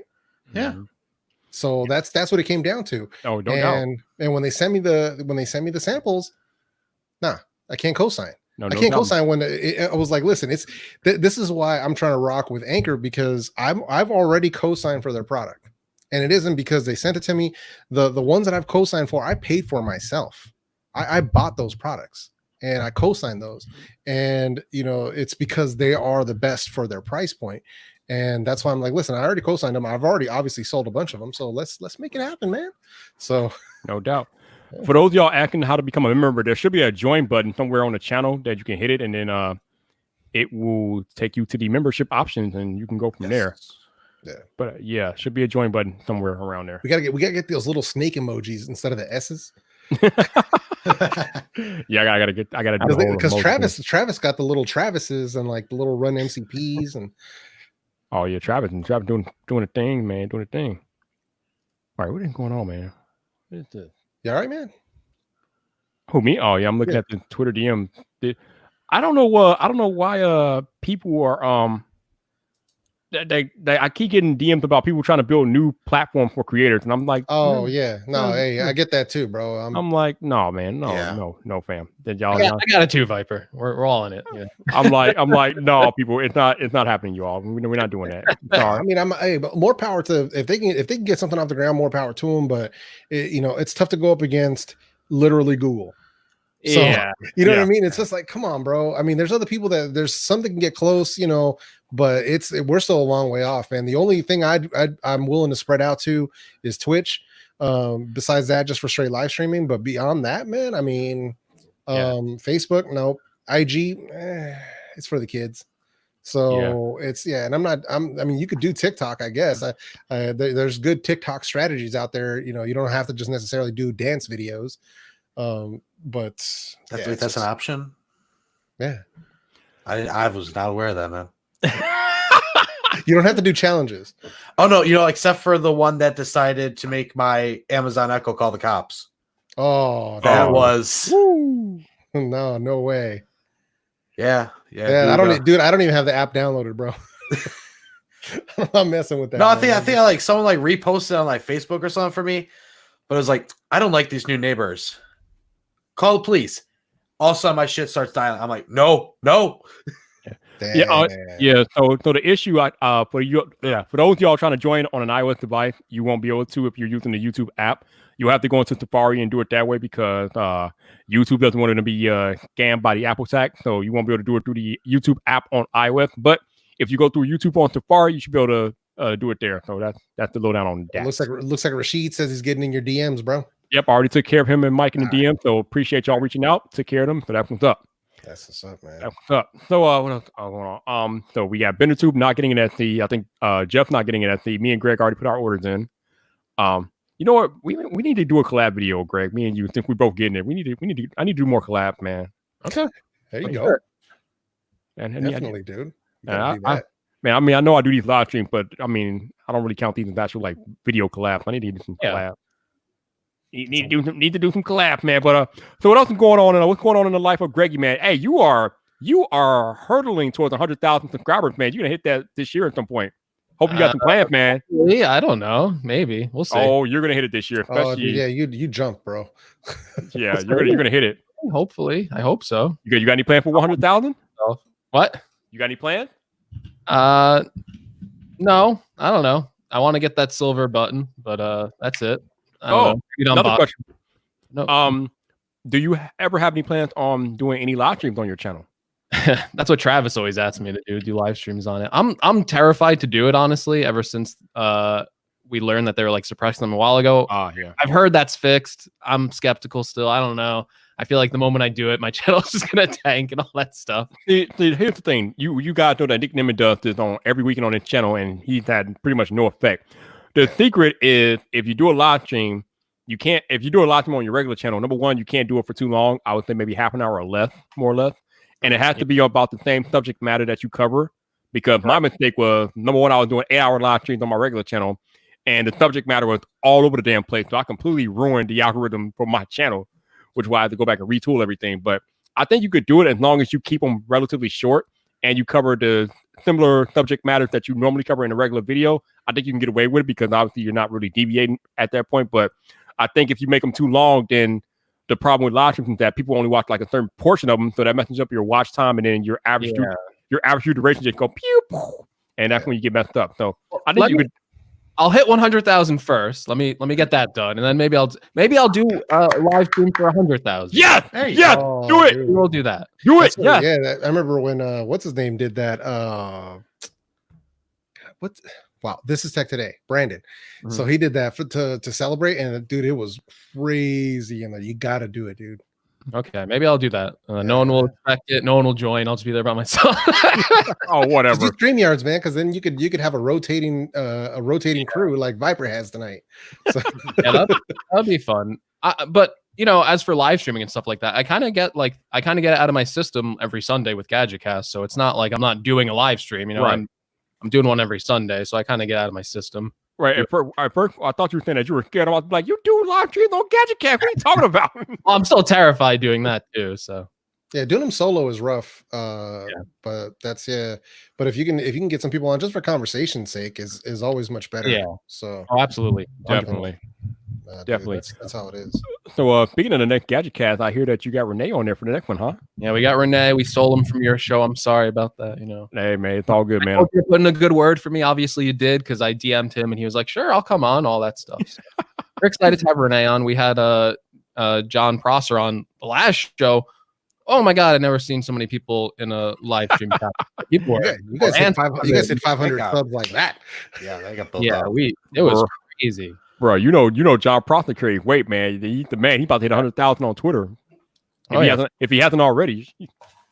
Yeah, and we were, the GadgetCast streams usually hit, if we're lucky, maybe like 30, 35 people max in the streams. And before Travis and I were about to hit the live button, we already had like 100 people like waiting. And we're just like, oh,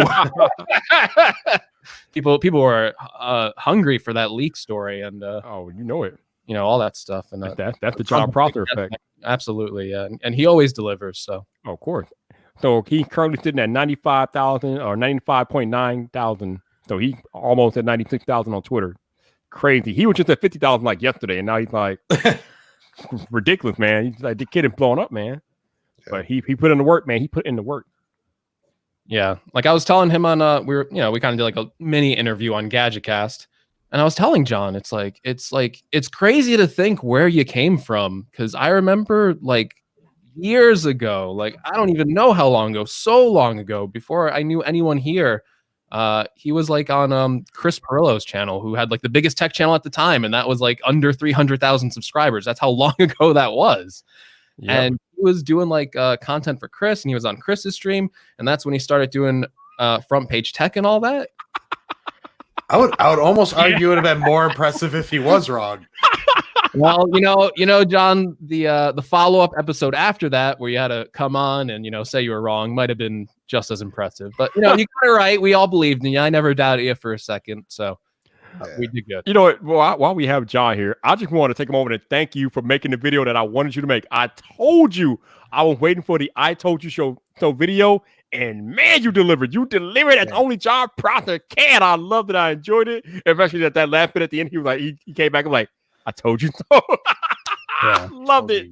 We watched that. We watched that while so John hears it. We watched that this morning, me and my wife, while so we have to sit outside the dialysis clinic for reasons, obviously. While they wait, we have to just kind of wait outside until they're actually ready, and then they kind of just like rush her in there. So we're chilling in the car watching Front Page Tech, and dude, we were both cracking up, laughing out loud. And especially when that last part where he came back in, I swear my wife almost spit out her drink, her coffee. So dude, it was so good, man. So super thankful for the laughs, because that's like it starts the day off right. That's why I used to love watching when John switched to the morning.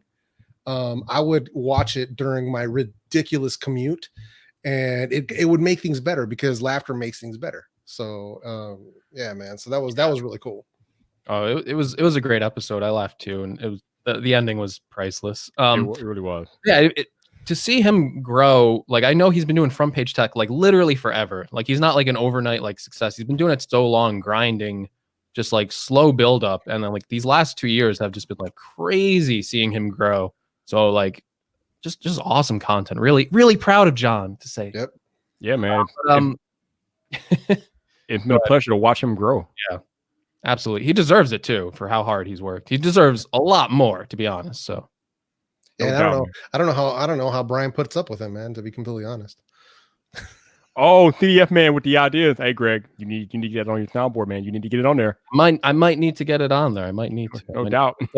Might need to clip that, and when John's writing a story. But I knew John was going to be right the entire time, because he stakes all of his videos on his credibility.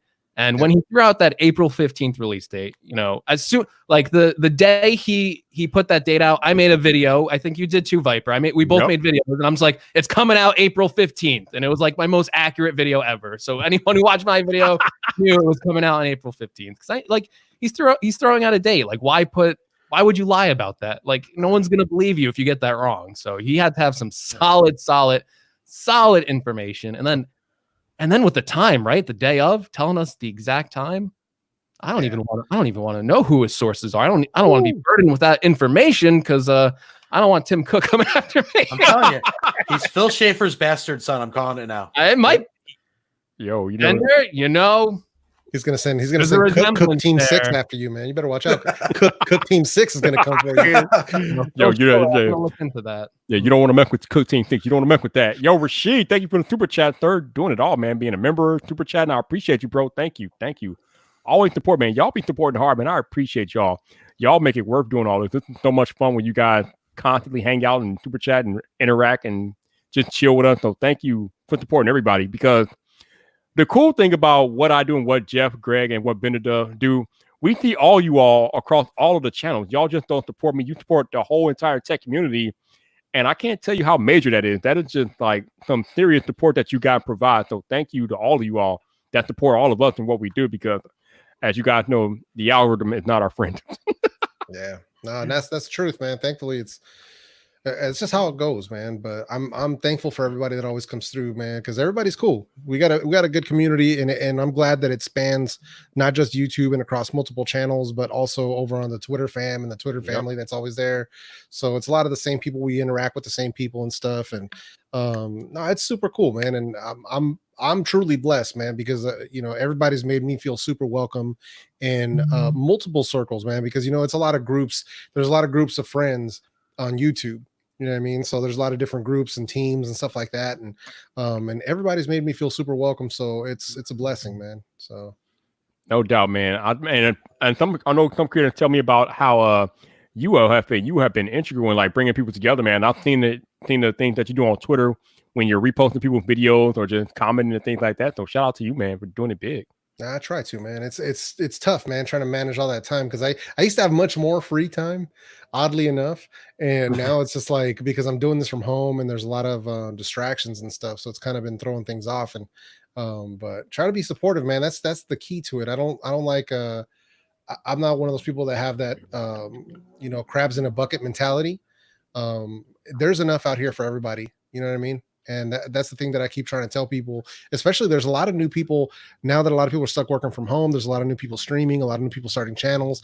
And I'm trying to explain to them, like, listen, there's enough out here for everybody. There's enough out here for all of us. And I don't mind sharing what I know, what I've learned. I'm not a guru. I'm not YouTube certified, but we've all been doing this for a while. All of us have been doing this for a while. And in that time, we've learned things. You know what I mean? Same thing I told Rene Richie, we've learned a lot of stuff. So we all have some knowledge to bring. We all have some wisdom from that experience. And I'm trying to tell people, like, don't hide. Don't like try to, this is my secret sauce and I can't share it with you all. Listen, man, there's enough out here for everybody. So, yeah, I mean, this community right here is proof of that, man. Everybody out here supporting everybody. Nobody's out here saying Greg's garbage, Viper's better, or vice versa. There are people saying Greg's garbage, by the way. So. Well, that's just Travis. Though, so. Hashtag cancel Greg. Cancel Greg. That's right. Oh man. Ooh, man. What's up?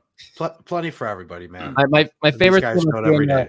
Gadget Cast with the Prosser's audience was all the new people coming in, and they're like, why are they being mean to Greg? Why are they saying cancel Greg? Why won't they let Greg talk? Yo, bro, Rashid, I'm gonna need you to calm down, Rashid. You need to calm down. But thank you, man. I appreciate you, bro. Thank you, man. Thank you. Man. No doubt, man. Oh man, this dude's the real deal, man. You the real deal, bro. Thank you so much, man. So much. The thing I like to tell like other creators is like, yeah, cancel Travis. Thank you, CDS man. We're gonna cancel Travis. We're gonna get it done. Travis is over. I got some information on him I'll be dropping pretty shortly. So stay tuned. The truth will be revealed on Travis very shortly.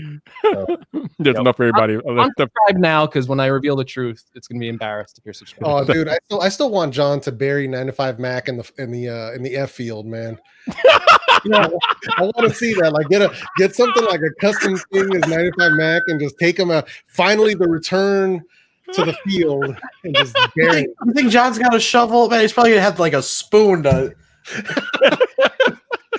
bury him with a spoon, man. Oh man! No, while we're on that too. Oh, everybody's giving him crap about the date drop, and I sat there and I posted. I swear to God, everybody here just wants to see you fail, bro. None of them are even gonna buy the damn thing. Yep. 2 people out of all of them are like, "Oh, I'm gonna buy it." You shouldn't say that because I'm gonna buy it. And then I hit him today. Go, hey, you dropped those pre-orders, boys? Like, I'm gonna. I'm just waiting. They're waiting for the Apple stores to open, is what they're doing. Freaking guys, dude! I'm telling you, yo, fellas, I got to roll out, man, because we got to get dinner going here on the West Coast. So, everybody, man, you guys have a good evening. Thanks for having me on, Vype. No doubt, man. Thank you for dropping in. Appreciate you. Yeah, it's all good, dude. Take care. All right, have a good one. Stay safe. Yeah, man. Always, dude. Yep. Yeah, like who was I talking to about this? I was talking to somebody about this. I forgot who I was talking to about this, but I was talking about how 9to5 Mac practically went out of their way to try to like come at John and for no reason and ended up just making themselves look like a complete fool. Like, what are you doing? Like craziness. What is happening? I mean, as this whole thing started, and I read 9to5 Mac and I watch Front Page Tech. So how about that? But, I do it well. Yeah, the whole situation is just kind of silly. There was a couple sites in the beginning. Hopefully they learned by now that they were reporting on John's information. Yeah. And they weren't mentioning him.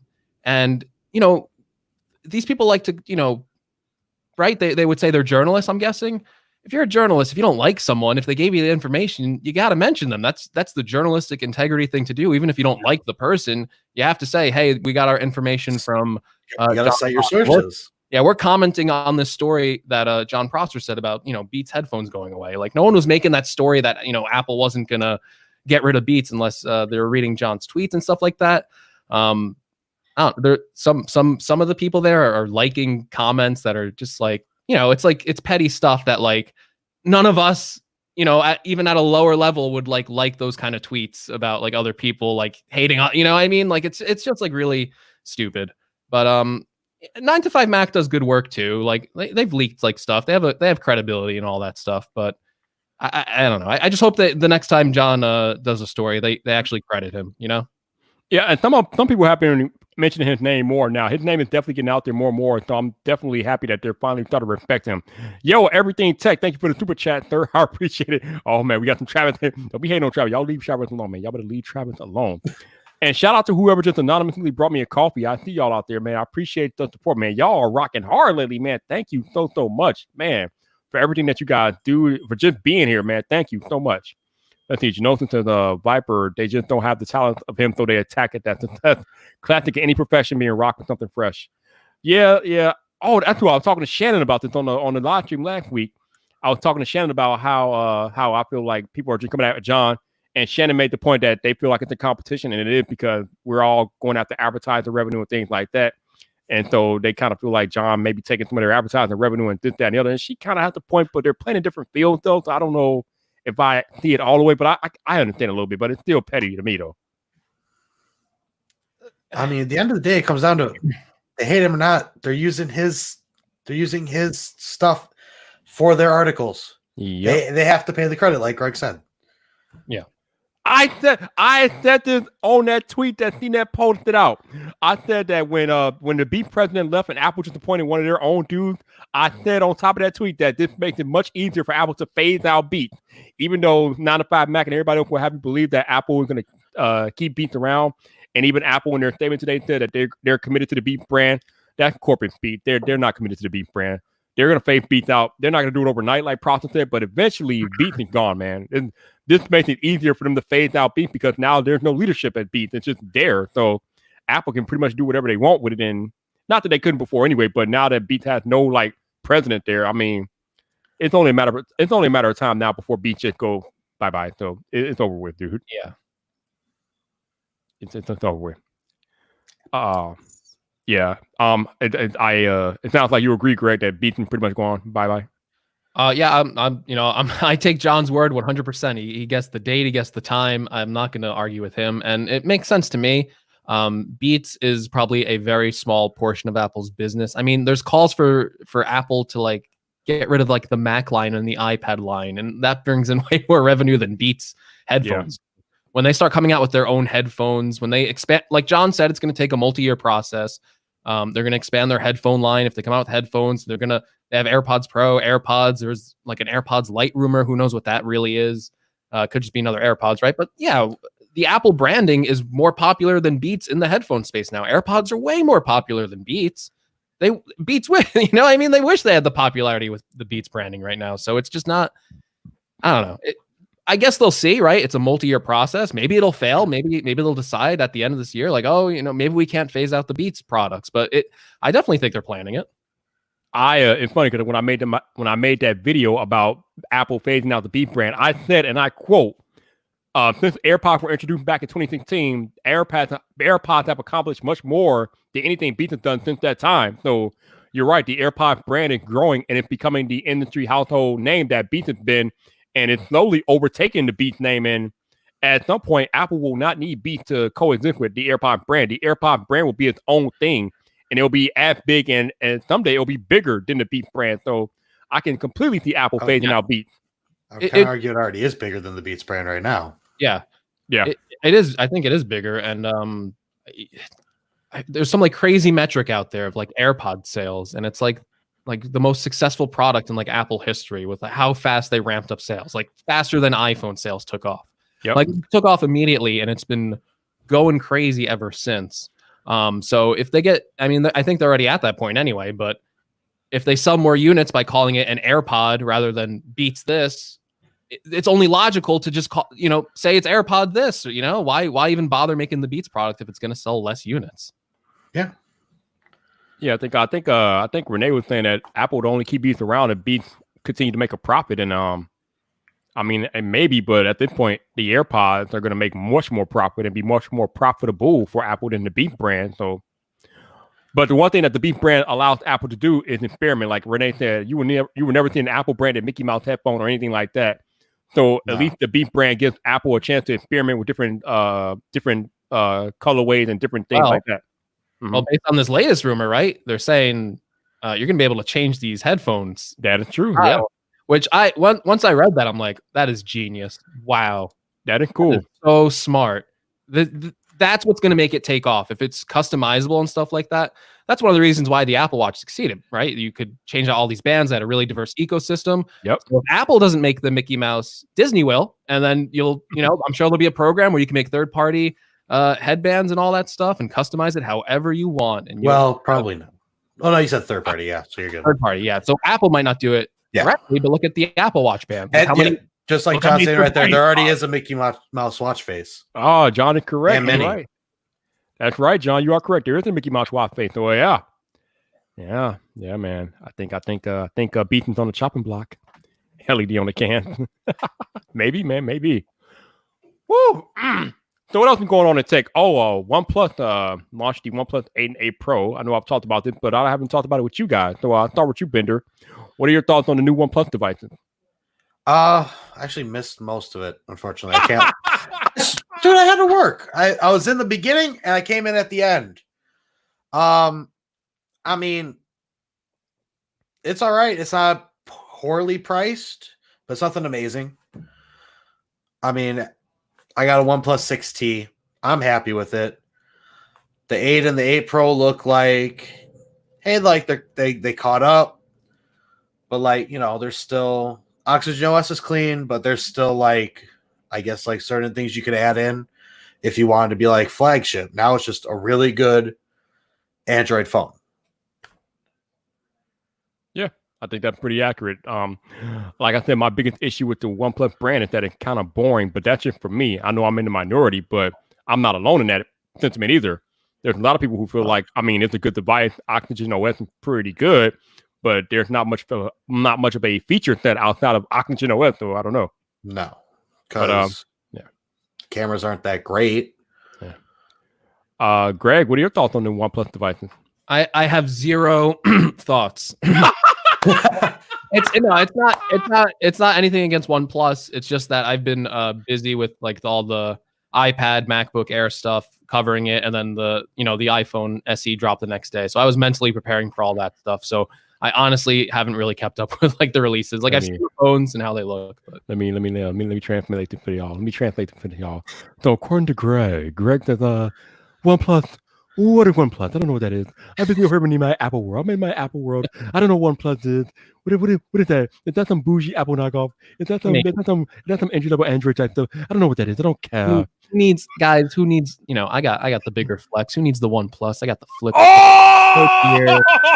Oh man! Shot fired! Shot fired on the live stream. I got it. Woo! Shot fired on the live stream.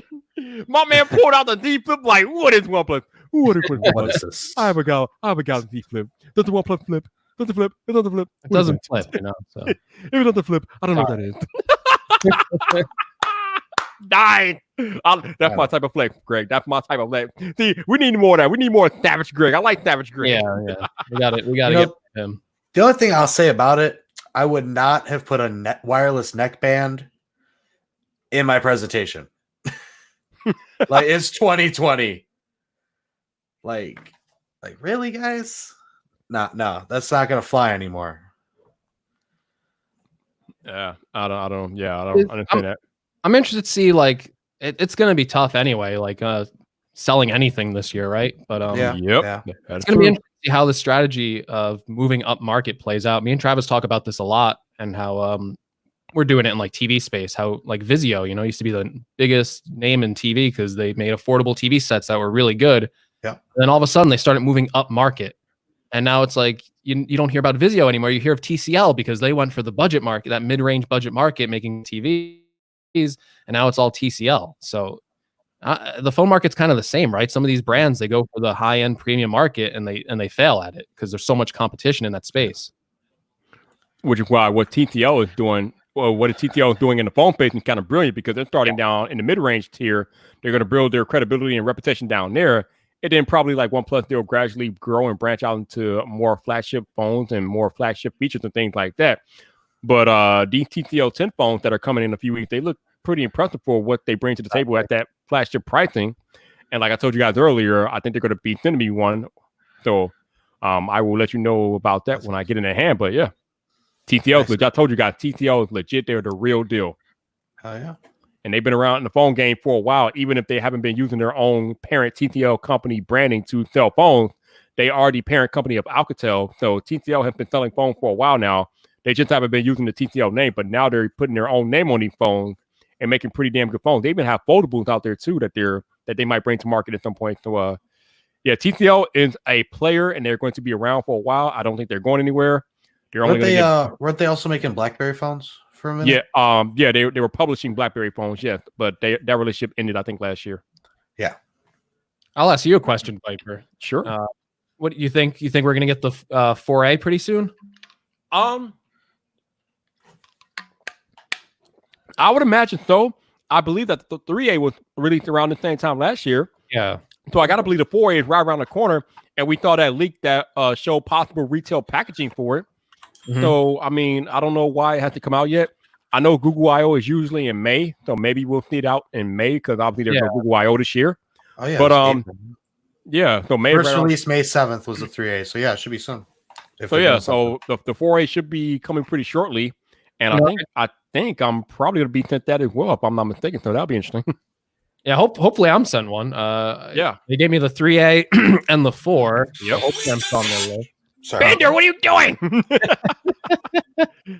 The 3A was a great phone. It was. So I'm excited for the 4A more than I was them sending me the 4. So I want to test out the 4A, especially with this iPhone, right? Yeah. It's fun to talk about. I'm about to say, now that I think if we both end up with the iPhone SE, it'll be a great comparison with the SE versus the 4A. So yeah.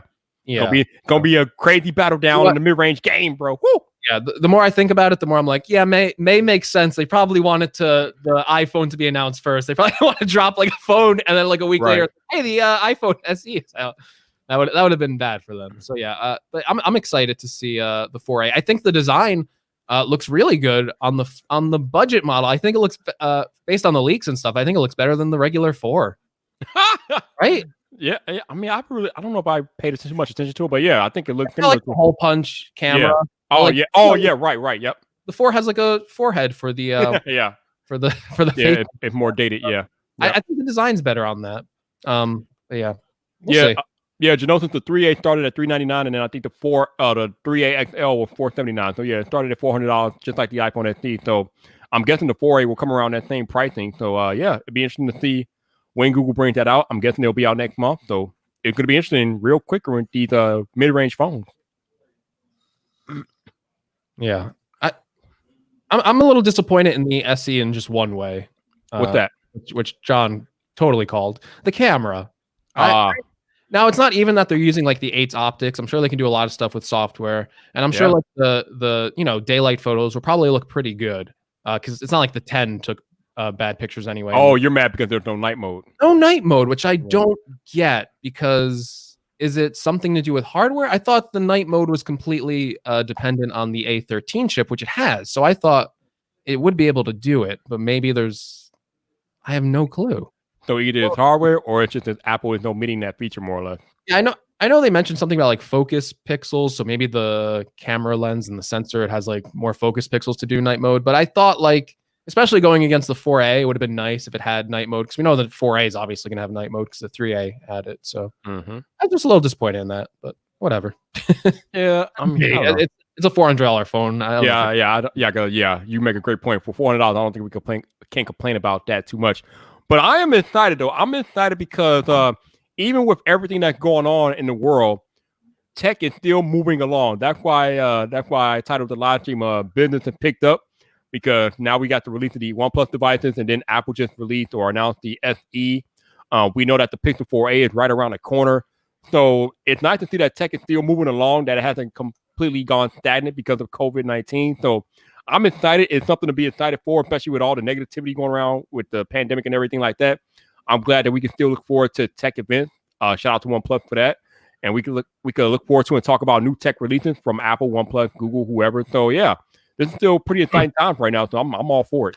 Yeah, and it's it was dicey for like a moment there, but with all these product releases coming out, it looks like the SC is doing pretty well. The shipments for it have slipped. So yeah, I asked Rene, I'm like, does that mean that it's selling, or does that mean that Apple didn't make enough? Obviously, we won't know, but yeah, the shipments have slipped already. So yeah, I don't know, man. Well, John Prosser may have leaked the iPhone SE, but I'm gonna leak the iPhone 15. So we got. Oh, you got that? We got the futuristic iPhone 15. It's transparent, so leak from me over here. So there you go. Look, this is your first look, completely transparent. Wow, look at that! Excellent use of the technology that is available to you. Do you think someone believed that watching the stream? Sometimes I'll post like sarcastic things like that on Twitter, and people be like, "Oh," and I was like, "No, I'm joking." I will admit this. You got me, because that's the first time I realized you were using the green screen all night long. I had no. I thought you were somewhere else. I'm not rich. I'm pretty poor. So. Think about like a hotel lobby. Those are pretty empty right now. Yeah, I thought he was somewhere else. Nice. I forgot he had the green screen, so I was completely. You got me on that one. I didn't even know. That's pretty cool that you like change your environment right there. That's pretty. Oh, so it looked legit. You thought I was actually like like big payday, and I was like, dude, I thought you were I thought you were somewhere else. I didn't know. I forgot you had the green screen. Okay, I'm not gonna pull the everything Apple Pro, get a giant house, and have it all echoey. Yo, Terry Warfield, what's up, man? Terry Warfield needs to be in here with us tonight, man. What you doing, Terry? You should come in here and join us, man. What's up, bro? What's up? How you been doing, Terry Warfield? How you been doing, bro? How you been doing? Oh, look, I'm liking this. I fooled people in the chat. People thought I was like rich, you got us all, man. Kept the illusion going. Forget what you guys saw. Man, we thought you upgraded your lifestyle, man. We know how you did. Well, out there, you got those 75,000 subscribers, man. We don't know what you're doing over there. So with all that Gadget Cast money, you're not going to make yourself a mini spaceship? No, I think money, when you get that much money, I think you can put it to better use. Apparently, it's really cheap if you place it underneath a bridge. Yeah, I guess so. I don't know. I wouldn't want to live there. But. Hey, Greg, have you had a chance to watch the new Everything Apple Pro video about the design of the iPhone 12? I did. I watched that. What are your thoughts on that? I don't know. I mean, I'm trying to see like how realistic is the render and stuff like that. I did it. I feel like I'm being too mean to fellow creators tonight, so I probably shouldn't say anything. I don't know if I should be savage. Oh, I mean, go for it. I mean, speak your age. You have to speak your piece. And I get he's excited that he has the renders and stuff like that, but in the video he says the render felt nice in his hands, and I'm like, it's a 3D render. It's not the phone. What are you talking about? How do you know it was nice in the hand? You know what? I was thinking the exact same thing. He kept saying it feels futuristic all the time. I'm like, dude, I'm like, you're holding clay. You're holding clay. What are you talking about? So how can clay feel futuristic, Philip? What are you doing? Yeah, it's cool that like if it's legitimate and you got the leaks and you got the renders, that's like a great news story. But in a way, it's like you're like listening to it and it's like selling it up. It's like, oh, it feels good in the hands. I'm like, how do you know it's not the actual phone? You're holding clay. Like that's all made of plastic right there. Like, I mean, for all intents and purposes, you might as well be holding Play-Doh, son. What are you talking about? I don't know. But I mean, it looked good though. I mean, the renders look good. I mean, renders look nice, and I mean, yeah. It'll be a little thinner. I mean, I'm interested to see if they can thin out the camera bump. So he said the camera bump will be thinner. So I mean, that'll be pretty cool if they can accomplish. If we can return back to this design, right? Flat. Yo, I still maintain that iPhone 5 was the best design smartphone ever. Yeah. Well, 5S because the Touch ID, but yeah. Yeah, the 5 was good. Same thing, pretty much. Same design, right? But, yeah. If you got white, you got that little ring, which was nice. Right. Yeah. Right. Yep. Yeah, the ring was legit, man. I always had black, so I never got the ring. I was always left out. Hey, this is an SE, so I'm cheating. But cheater. See, even Terry Warfield agrees. iPhone 5, best design ever, man. Best design ever, dude. You right, Terry. You right. The 5S was my first iPhone, so me too, bro. Yeah. My first was the iPhone 4 because that was the first iPhone that Verizon got in 2011. Of course, you were living in the golden age. I'm envious. I was living in the you're holding it wrong age. I wish I could have covered tech back then. You and me both, man. Could you imagine where we would be at if we started back then? Like that would be his actual living room. Right. Yeah. He is imagining it right now. The green screen. That might be a natural living room. That might be. Yeah, don't I spend way too much time depressed, staying up all night, going, why didn't I start like 10 years ago? But you know what? Right. Realistically, I couldn't have started back then because I just didn't have the money to like fund a tech channel back then. You know what? I don't really think about it too much, but the times I think about it, I come to the realization that, you know what? I started just when I was supposed to, because now I have a better idea of what I'm supposed to do. I don't know if I would have understood all the nuances of YouTube 10 years ago had I started back then. So, 100%. You also had to, I mean, it's not like when you start out you get a lot of money, right? You don't. right. Anyone watching the stream, if you want to start a channel, you're not going to make money when you first start out. Like, Not at all. You guys don't make a ton of money? what? You guys No. don't make a ton of money? Well, Oh, come on. take a look, Bender. I mean, pretty impressive, right? No, but back then when these people, you know, when like Marquez started, when Austin Evans started, there was zero prospect of making any money one day. Yeah. It was just uploading for the passion of doing it. And to you know, I go in with this mindset. I was able to turn it into a business. And when I got involved in this, I knew I wouldn't make money up at the front, but I always thought in the back of my head, it was always like, maybe I can make money with this one day. When they started out, it couldn't have even been a thought in their head that, oh, maybe one day this will be my job. They were just doing it for the pure 100% passion of loving technology and sharing that with people. So that's a hard place to start from. And it's why few people started back then. There was no money involved at all. It wasn't even a thought. It was just, you had to do it for the But if you think about it, that's why they are where they are today, because they started with passion. 100%. And yes. even when things go up and down as they normally do on YouTube, as long as you have that passion for what you do, you can continue to do what you got to do. And they're the originals, you know. yeah, they're OGs, no doubt, man. People like 100 years from now will be like, you know, Marquez will be in like the history books when they're talking about starting like a tech channel. I saw a tweet on Twitter of somebody telling Marquez that they use his videos in their classrooms, or the teachers using his videos in their classrooms. So, yeah, man. and our friend, my dude, Flossy Carter, I remember him talking about how he first started on YouTube because way back when, Phone Dog did a phone review, and he brought the phone based off that review, and the phone was trash. So he started doing reviews to give his real, honest opinions about product, and here we are 10 years later, and he's still getting it done, man.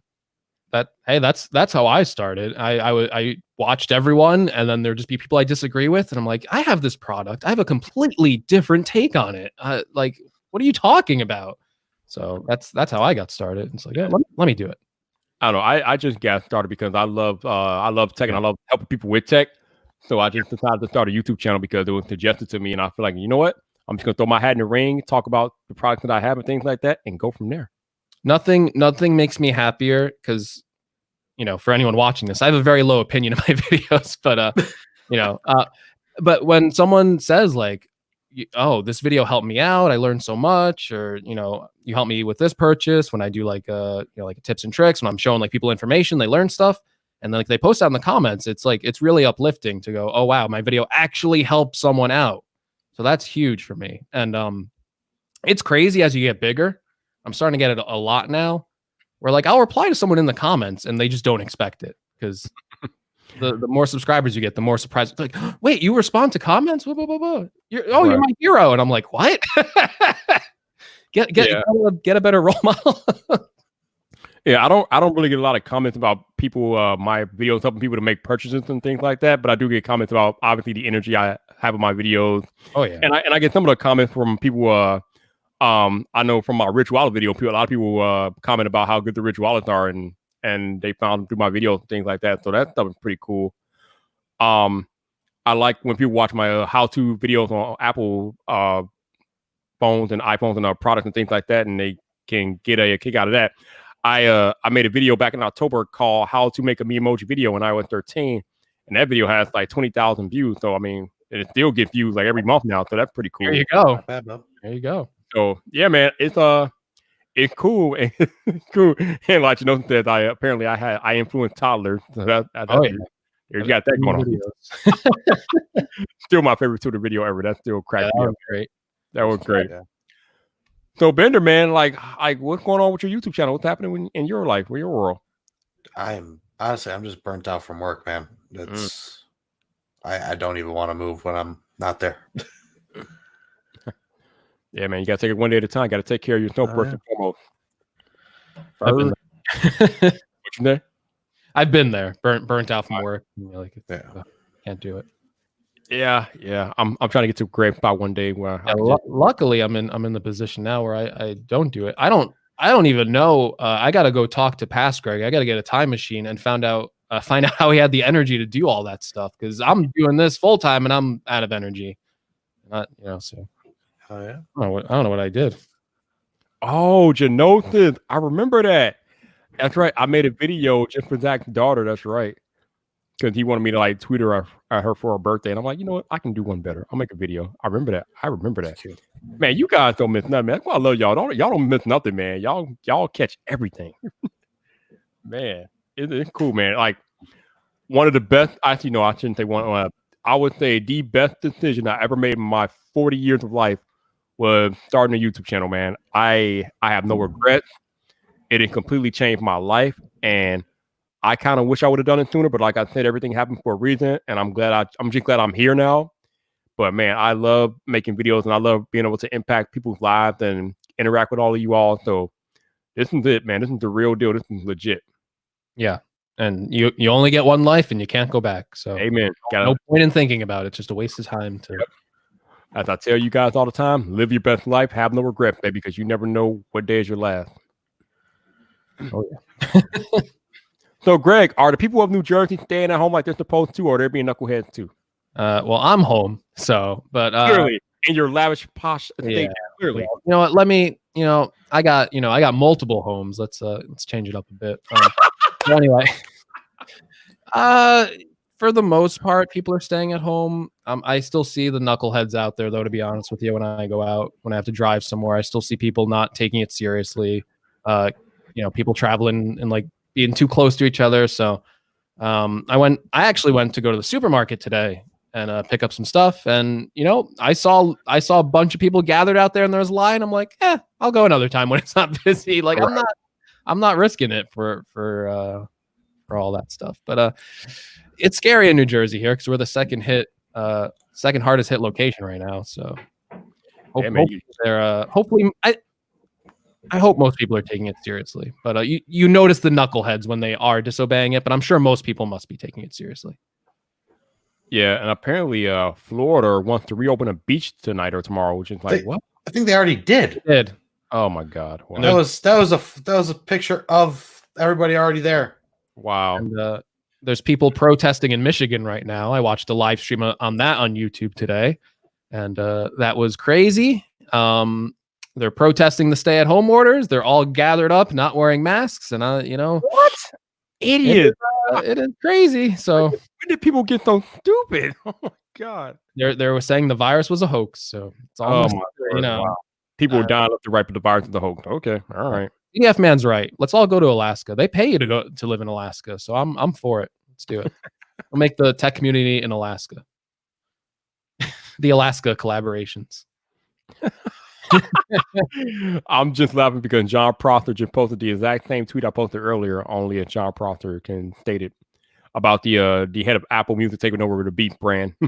He's talking about how he's asking about how people, when he said that Apple was planning to phase out Beats, and I said the same thing earlier. I'm like, this makes it a lot easier for Apple to phase out Beats now that Beats doesn't have their president in-house. So yeah. Yeah. So that's what that's going on. That's what that is. So hey Greg, are we going to get the iPhone 12 this year? Well, again, I'm taking John's word for it. I think it'll be a little bit delayed, maybe October or November release date. But yeah, I think we'll get it. I don't see why we wouldn't, especially if production's starting to ramp up back in China. They're still a company. They still have to sell phones. They're still obviously releasing products like the iPhone SE, right? And that's going to be a good indication how they want to release this phone this fall, because again, we don't know what the actual production units of the SE are, but let's say it's a normal iPhone launch. It looks like it's doing pretty well despite the current climate. So I think we'll see it. Yeah. A bender's not intended in agreement, I'm guessing. I'm not disagreeing. I actually think we forgot about the biggest product launch Apple had this week, actually. What's that? The $600-700 Mac Pro wheels. Oh my God! Wow. which I'm sure Greg already has. Oh Lord. Already has pre-ordered.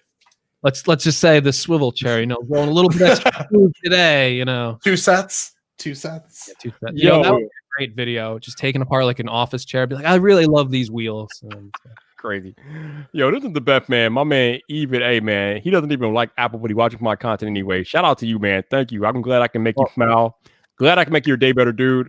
It's the best when people that don't like Apple still watch my content. And that's the crazy thing about YouTube. Obviously, I do mostly Apple content now, but even Android people watch Apple content, but apparently Apple people don't watch Android content. I don't know, some type of weird dynamic there, but I'm just glad that people still find my content valuable, even though if it's not their cup of tea. So that's pretty cool. Let's see. See, John's saying 100% we'll get it. So John. John. I think we'll get it. I just think it'll be delayed. I don't think it's going to be coming out on time. There's a lot of reports saying that it's going to come out on time. And I'm like, there's no way it's coming out on time.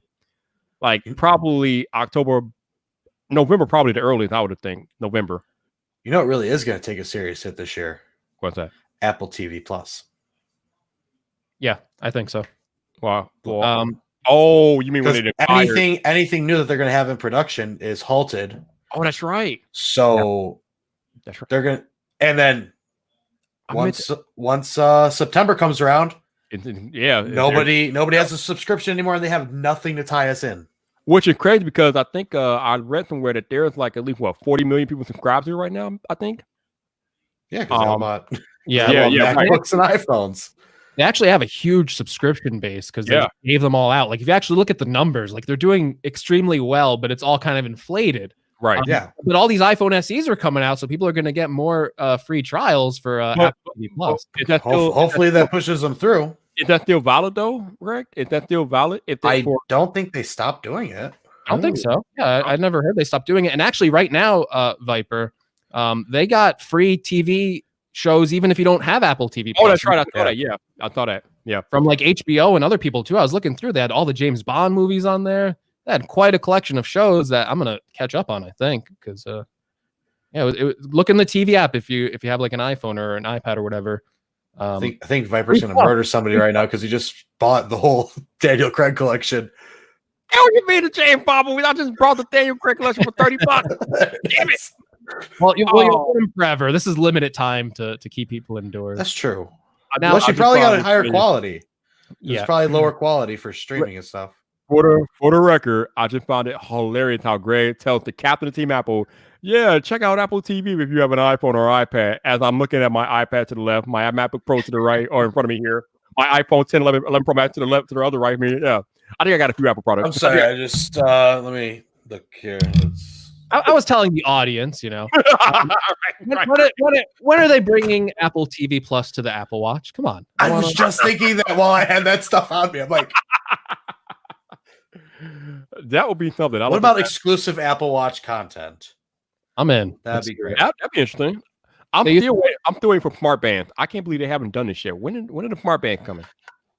When they make them? Decide they actually have a use for it. They can do so much with smart bands. I have to believe that's a thing. That has to be on the horizon. Well, John on GadgetCast was telling us about all the new health features that the Apple Watch is going to have. It's going to be able to alert you if you have like a panic attack and stuff like that, help you deal with your stress and anxiety. Yep. So mine's just going to constantly go off? Maybe. Come and turn that off. So I meant to ask Rene about this when he was here, but I forgot to. But since you just brought up Greg, I can ask you. Apple TV Plus, they just dropped some new shows. I think I just got that.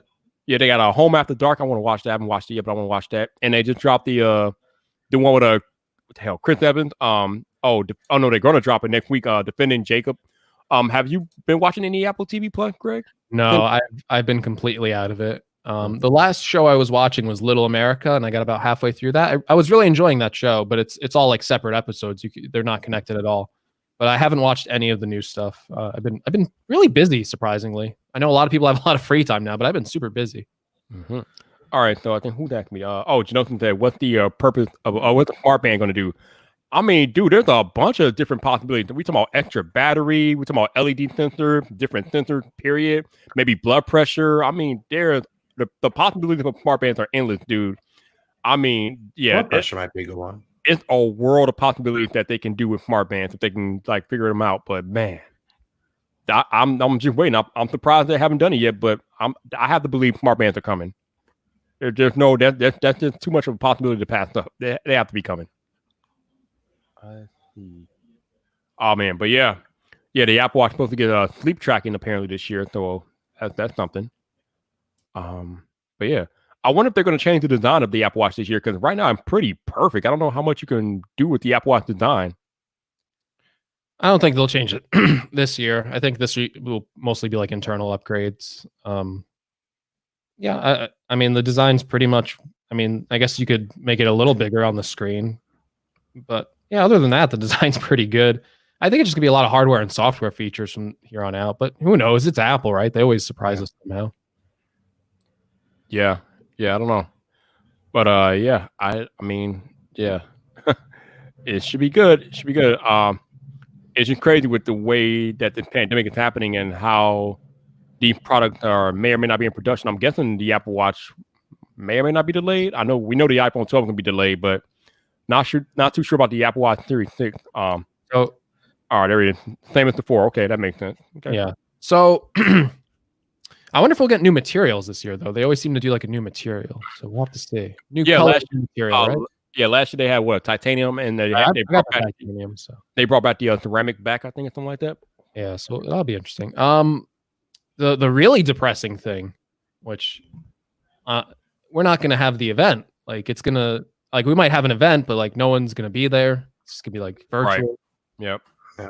That's gonna be a shame. Hopefully Apple can get at least as half as creative as OnePlus did. Because I know a lot of people were down in the OnePlus event, but I enjoyed it. Wasn't bad. So it was good. Oh, you didn't watch it? Yeah, I thought it was like I said, I wasn't keeping up with it. Oh, I forgot Greg's too busy, but yeah. But yeah, I keep working to afford this home you see behind me. You know? That's right. It ain't cheap, the taxes here crazy. But yeah, I thought it was good. It wasn't mind blowing, but for what they had and what they had to work with, I thought it was pretty well done. Yeah. Okay. It's gonna be an awkward event, I think. See Tim Cook up there, like, hey. I bet you Tim Cook brings the same energy that he brings to people who are in the crowd. Tim Cook is like neutral, man. He doesn't change his emotion for nothing. It's weird to go back and watch like some earlier Apple events when he first started doing them, and his energy is like it's like negative energy, right? And he's improved quite a lot with his presentation style, and now he has a style where before it was kind of like, going through the slides, and then he was trying to run off stage as quickly as possible and pass it off to someone else. Right.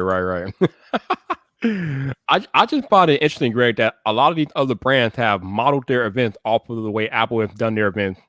And it's just like, I'm like, you are practically playing out of the Apple playbook. I mean, I understand because Steve Jobs made it so successful, but dude, none of y'all have a Steve Jobs on your staff. What are you doing? Yeah. I guess it's just a thing of like doing like these like, events to hype up your products and get all the energy going. It's not unique to, like Apple in particular, though. I think of like all like the console presentations back in the day for the PlayStation. No, it's not unique to Apple, but the way they present the product that they're I got you. Yeah, it's definitely unique to Apple. I've not seen any company before Apple started doing it that way, the way Steve Jobs did it. Yeah, but Steve Jobs was like, he was kind of like a performer. I mean, he had a flair for the dramatics, man. And it's just interesting seeing these companies bring up their different personnel trying to imitate what he's done, and I'm just like, you are failing miserably. But it's cool. I like tech events. That's why I get kind of mad when people be like, we don't need tech events. I'm like, no, you shut the hell up. We need tech events. Leave the tech events alone.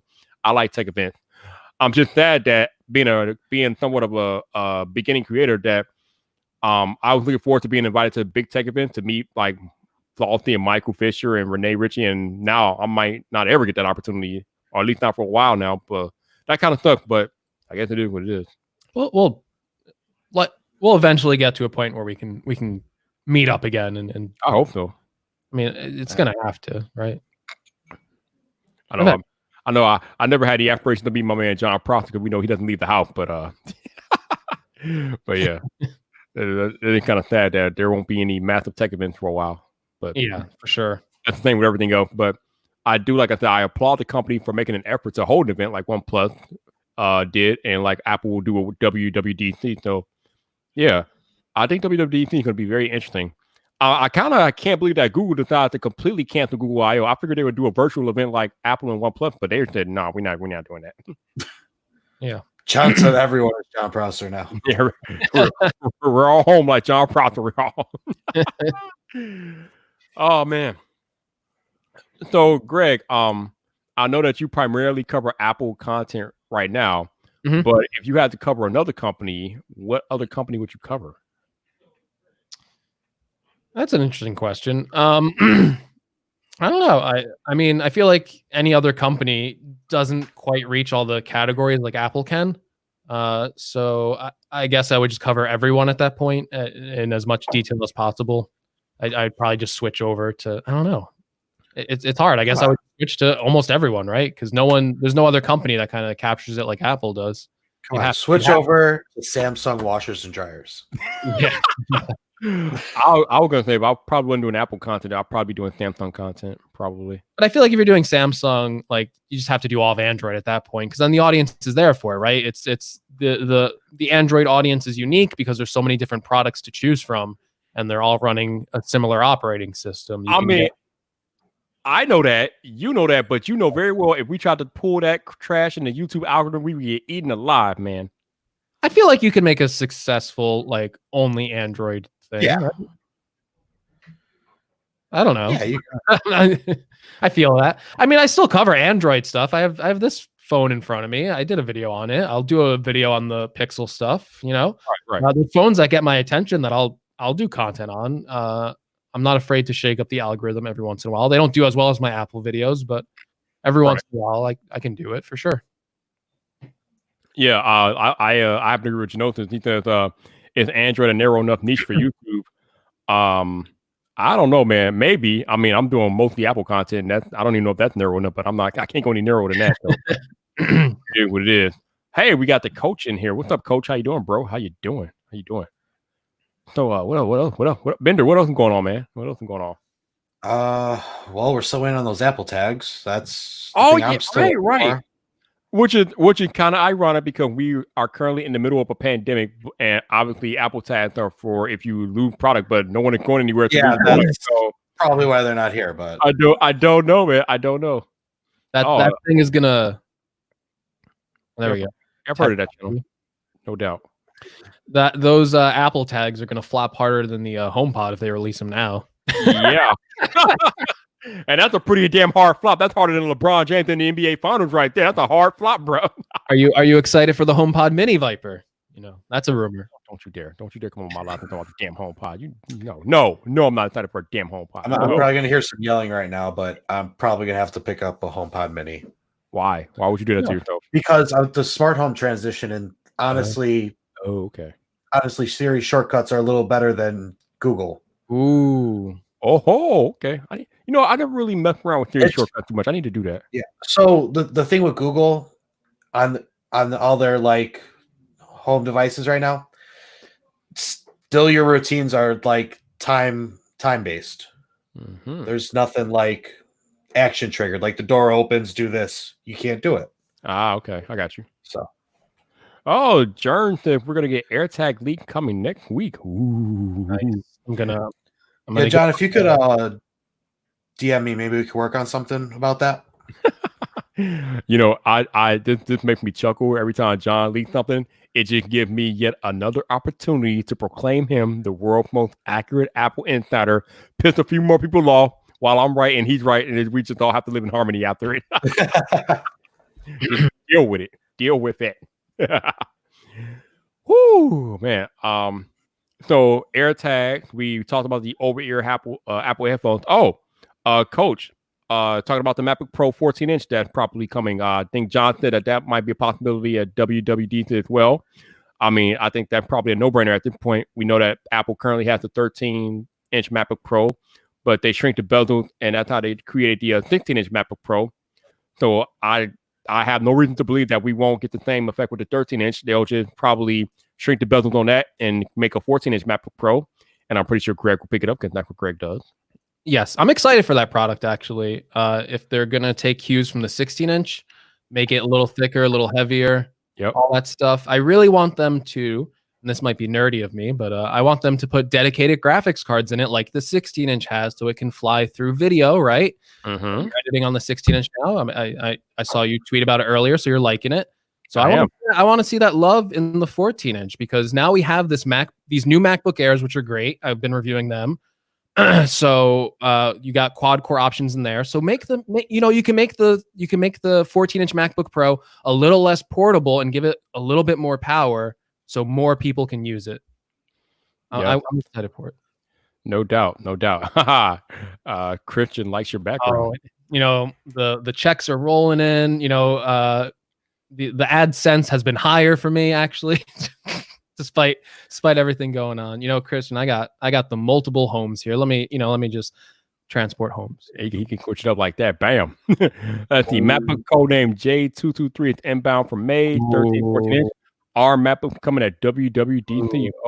John, just send me all the information on the ARM books. Drop him. John, you're saying they're coming at WWDC. That's so soon. I don't know. I'm gonna have to. Do I believe John? Oh, he's never steered me wrong. Oh my God, that's so exciting. Prof dropping bombs out here, son. Like, dang. John, just send me all the information for that ARM book. I gotta see it. I gotta know everything about it. I didn't think it would come that soon, so now I'm super.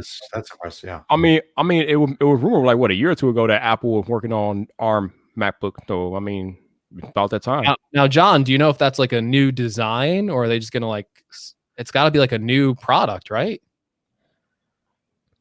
They'll be talked about at WWDC. Probably won't ship until fall. Okay. Will we see like a new product, or are they just gonna put them in like a MacBook Air?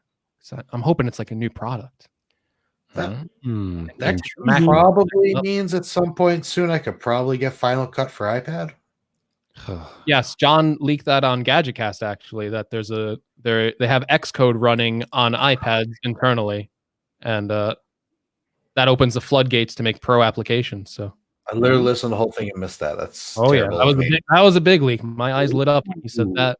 Travis made fun of me. He's like, I would totally try it.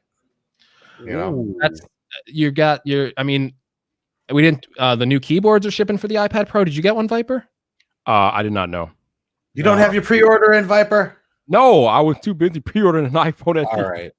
You got your bridge keyboard, right? Yeah. Do you have a trackpad too? No. I don't think I would even use it that much, to be honest with you. So I was waiting. I was waiting for the SE to refresh at 11. I was refreshing the Apple Newsroom thing, and the first thing that refreshes isn't the SE story for me. It's the Apple keyboard. It just comes up. I'm like, wait, what? And I just order that immediately. Well, that makes sense. Right away. No, he didn't say immediately. He said immediately. Immediately, I ordered that keyboard. I'm excited to get that. That thing's got to impress, though. It's $350. It is so expensive. I love the design on it. It looks so cool to me. Like, I have to have it. I'm sure I'll like it, but it is expensive. So it's crazy. If it doesn't tilt the way I want it, it's going right back. Going back. Right? If it clicks into place, it's going right back. Going back. It says it has like these viewing angles, and I'm like, ooh, this looks like it'll work. It says something about like infinite viewing angles, so it better be nice and smooth and tilt back. Yeah, like that's what I'm waiting for, and I gotta see, because there's no good video of seeing it in action, seeing what it could do. So I'm like, I gotta see how these angles work. Listen, man, for $350, I better bake me a muffin too. Yeah, but now that they're opening this floodgate for trackpad support, like, you can get Final Cut on there for sure. You can get these pro apps coming into the iPad, and maybe I'm moving away from like my Mac and stuff if that happens. I don't know. We'll see. I don't know, but Final Cut on iPad is so long overdue, man, and we need to make that happen like yesterday. We need it. I mean, there's no excuse. We know that the iPad is more than powerful enough to run it. So what's the holdup? Yeah, I'll be so excited, because I like LumaFusion's a great application. What an incredible value too. Like, yep. Hey, like $300 for Final Cut. You got this awesome video editing app for like $30. Yep. But I'm just so used to Final Cut. It's like it takes too much time for me to relearn everything in a new application that it's not really worth the investment for me right now from like a professional standpoint. But I just saw that LumaFusion added the ability to transfer projects over into Final Cut. Yep. So I might have to mess around with that a little bit more and see if I can get more used to it. But Travis, Yeah, I mean, it give you a good baseline at least, you know. yeah, but just bring Final Cut over, sync it up with the Mac projects, right? Ooh, come on. I just don't think I'm buying a MacBook Pro anytime soon. So that's kind of the only way I'm trying to use Final Cut. Otherwise, I just use Premiere. Yeah. Man, I don't know, man. There's just things in Final Cut Pro that you can do that you really can't do with LumaFusion. So yeah, I love me some Final Cut Pro. It's just the way right now. It's the way. Absolutely. It's just the way. It's just the way. This is the way right now. This is the way. Woo! Oh man. I'm just hanging out tonight, man. I'm just hanging out, chilling, talking tech, talking whatever, man. Looking at Greg chilling in his like $50 million pad over there, just doing it big. It's good to be me right now. Doing it big. So, this is what a 76,000 subscriber YouTube channel looks like. Oh, look at that. Just flaunting it. Just Start your channel today, cash in those checks. So how many episodes are you guys into GadgetCast? Come on, you're the host. Oh my. Oh no, I honestly can't tell you. Oh my goodness. We don't. So we're on our second season. We do a new season every year. That's how I'm structuring it. I just put a second season. So, but I don't put the numbers in front of the episode, so I have no idea how far ahead we are. But you have 30 videos. So let's see. You got to number the episode, man. So we're 30 episodes in if we have 30 videos. Yeah, you got there you go. So, but it's what we've been doing it since. I think Travis said we've been doing it for like 6 months, half a year. We've been doing it at least once a week, and then we've had times where we've done 2 episodes a week. And we were in the top 100 of Apple Podcasts, which was super exciting. How do you find that out? Damn it! So you go into the podcast app on your Mac, and there is top charts. Okay. In top charts, you don't want to see all them because you're competing against like Joe Rogan. Let's be honest, we're not going to Joe Rogan levels. You hit all categories, and then you hit technology, and then you get our little niche. Oh, there it is. And then you can browse through like the top. We have fallen out of the top 100 now, but our episode was on Monday, so that makes sense. If we were in that long, I would be surprised. So but we're still pretty high in the ranking. It was exciting. We got to top 50 at one point, Viper. No, top 42. I was freaking out. I was like, "Oh my god, Travis, what's going on?" Top 42. Okay. Hey, I don't think I've been top 42 at anything in my entire life, so I was happy. Okay, you gotta give you some more credit than that. Come on now. I don't know, man. You know, I won the initial race at birth, and I've been downhill ever since. So right now you are 106. Great job. 100. Yeah, that's still great for me. You put me in the top 200. I don't care. But yeah, we were super excited that we were even in the top 100. I mean, your boy's not even in there. So that's kind of offensive, but that's all good. So I think we owe that all to John, though, to be honest with you. Because I don't know how these rankings even work, to be honest with you. I don't think it's done by views because our views wouldn't indicate that we had like a huge spike.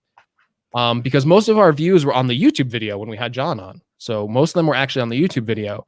But from what I can gather, and I hope this is correct, I think it's like the amount of people who are subscribing to you in that moment. So when we go to publish this episode with Rene on Monday, it might be a huge blow up in terms of listeners for the audio show. So it'll be interesting to see. I'm still not sure how it works. It's a little bit of a mystery to me. It's not. They don't really tell you the guidelines for it. There's theories on how it works, but that makes sense to me because the audio episode that we did is within our normal viewing range. But if a bunch of people already watched the YouTube show and then subscribed after that, it would make sense. They're not going to go re-listen to the episode. Right. I'll let you know. Gotcha. Yeah. It's exciting either way for us. So. No respect. All right, it's all good. It's all good. Ethnic, it's all good, man. It's all good. El Jefe said I'm not even top 3 now. The 3. Yeah. See, I'm with El Jefe. I'm like all lies. I'm all on the bottom. So I was excited to be top 42 at something in my life. So, although I do have to share the title with Travis and I guess mostly John, to be honest. So. Oh man, that's great, man. That's great. On a podcasting is a different beat. I kind of like it, man. It allows you to I just sit here and I just spout off about whatever I want to spout off about, pretty much. And it's cool. It's crazy trying to edit a podcast because it's a little different from editing a regular video. With a regular video, you're cutting, you're making the cuts, and everything just runs on top of each other, and that's the way you want the video to go. At least that's the way I want my video to go, because I don't want no dead silence too much into the video, because I just want a natural flow. But in editing a podcast, you got to have some dead silence, because that's just the natural flow of a podcast. You just can't run it all on top of each other, otherwise it just doesn't sound right. So yeah, definitely a different skill set to editing a podcast, but I think I do okay for the most part. Yeah, for sure. Yeah, there's some times where there's a dramatic pause and it adds to the effect of the podcast. You don't want to cut that out. Right. The YouTube video, like, just let me chop this down as much as possible. Yeah.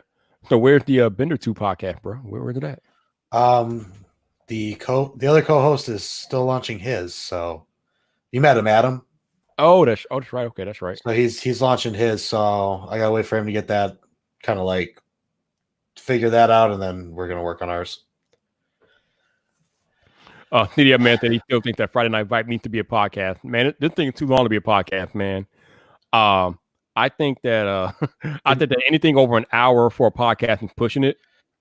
So this could never be a podcast, although it'd be interesting content, that's for damn sure. But I don't. Can you imagine trying to edit the 8-hour streams? Oh, dude, bruh. bruh, stop it, please stop it. There's no way, man. There's no way. The next episode of Vype Night will be broadcast in 3 weeks. Yeah, as Bender just eloquently stated, these things go way too long. I mean, we're talking about anywhere from 2 to 4 hours normally, sometimes 8. No, man, no, fam. Like I said, hour is the magic number for a podcast. That's why I try to keep mine to an hour or less. And I think Greg and Travis are the same way. Yeah, we've literally never done a show over an hour until we had John on, and he was just giving way too much information.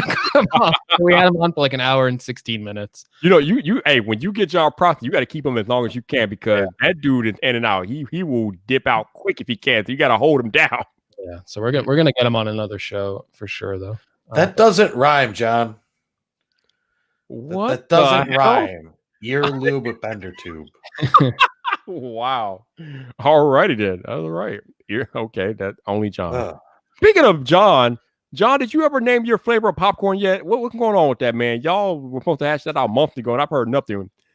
So for those of y'all that don't know what I'm talking about, John Prosser was involved in a Saturday Night Tech fight a few months ago, which he won. He went up against my man, Popcorn World owner LeBaron Burton. John Prosser won the fight, and as part of the agreement that they had agreed that if John won, he would get a new popcorn flavor in his name. I have yet to hear anything about this. So I just placed an order and I didn't see anything. So I'm wondering what's happening. When are we going to get Papa John's Popcorns? Yeah, I think did you come up with a name for that? I mean, what's going on with that? Oh, he named it Papa John's Popcorn. Okay, I don't. Oh, popcorn. What? Popcorn. Papa John's Popcorns. Okay, all right. All right. Does that taste like pizza and mild racism? Oh Lord, no, I don't know, man. But oh man, I don't have this recall. I told you so. But yeah, so he hasn't done anything with it yet, man. Y'all need to get that done, man. John, you got to reach out and talk to my man LeBaron about that. We need to get that done. We need to get some germ popcorn, man. We gotta make that work. We gotta figure that out. Make that work. Oh man. Oh, Janosis wants to know how to get popcorn over the border. Oh man, I don't know, man. That's a tough one right now, especially with the way everything is. So, not sure what to tell you about that. You got to have Zach smuggle it in, right? Didn't he get some? I don't know, man. I don't know. yeah, he got it at CES and smuggled it back across the border. So you gotta get in contact with Zach, your mortal enemy, Janosis. Let him know. Your mortal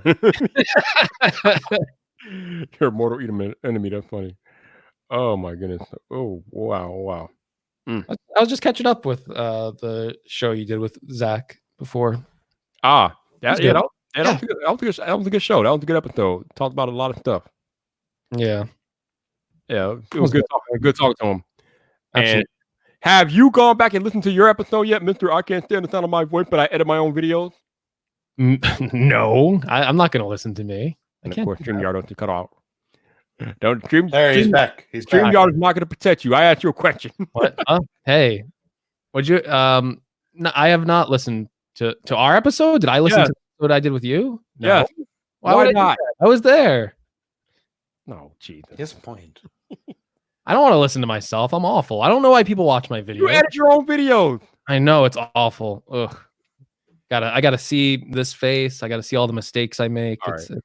We're about to put Greg on blast here. Give me a moment, y'all. You know, if you saw one of those pieces of art, you could probably have someone else edit your videos for you. So he doesn't like it. So according to Greg, I need to switch this. According to Greg, he doesn't like to listen to the sound of his own voice. So we're gonna put him on. I'm gonna freak out. I can't put your voice on him, so you gotta worry about that. But we're gonna put you on blast real quick. Why? Because we're gonna find out how many times you have to edit your own voice here. Where is my? Come on, give me the info. Give me the info. Come on, VidIQ, give me the info. Oh, I gotta probably should click on the channel. Probably should click on your channel there. Oh, you know what? I gotta click on a video, don't I? God damn it! I'm getting nervous. You get nervous. You get nervous, guys. Wait, no, go back. You know, if you're watching this, I'm so nervous right now. I'm getting sweats. Okay, actually, you know what? I can make it even better. We could put them on. I can put them on blast publicly. So what I'm gonna do? I'm gonna share a screen here. Oh, here we go. What is happening here? Okay, there we go. With the Chrome tab. I'm gonna there we go. Boom, share. All right, so we should be looking at Greg's channel here. So Greg has had to edit his own videos of way 288 times. I know y'all see the number right here. 288 videos that Greg had put out on the YouTube. I made that much crap. Oh my god. So this dude has edited his own voice and video 288 times at least, maybe more, but on record 288 times. I don't want to hear, I don't like to tell my own voice. After 200 times, you should be pretty acclimated to your own voice. You know, I don't know what it is. No excuses, man. No excuses. I don't know what to tell you.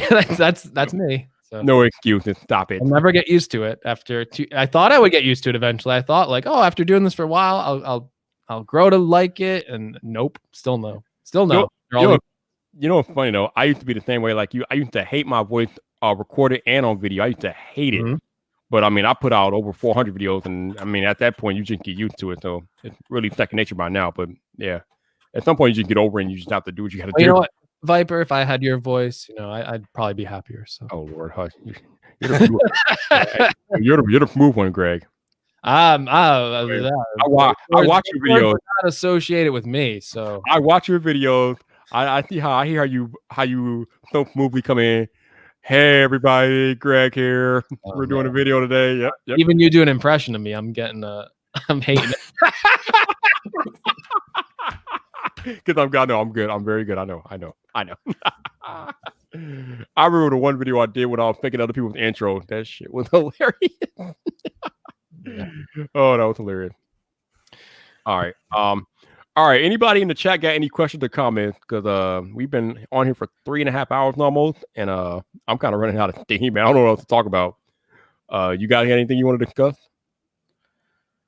You hush El Jefe. You like one of the smoothest people in the business, man. You're almost up there with Mr. Mobile and Aaron, man. From El Jefe is good. He's got El Jefe is a smooth operator, man. El Jefe being the ladies, man. The ladies love it. We had speaking of Mr. Mobile, we had Michael Fisher on Gadget Cast. I saw that. You know, everyone's oh my god. Sorry, I read the comment.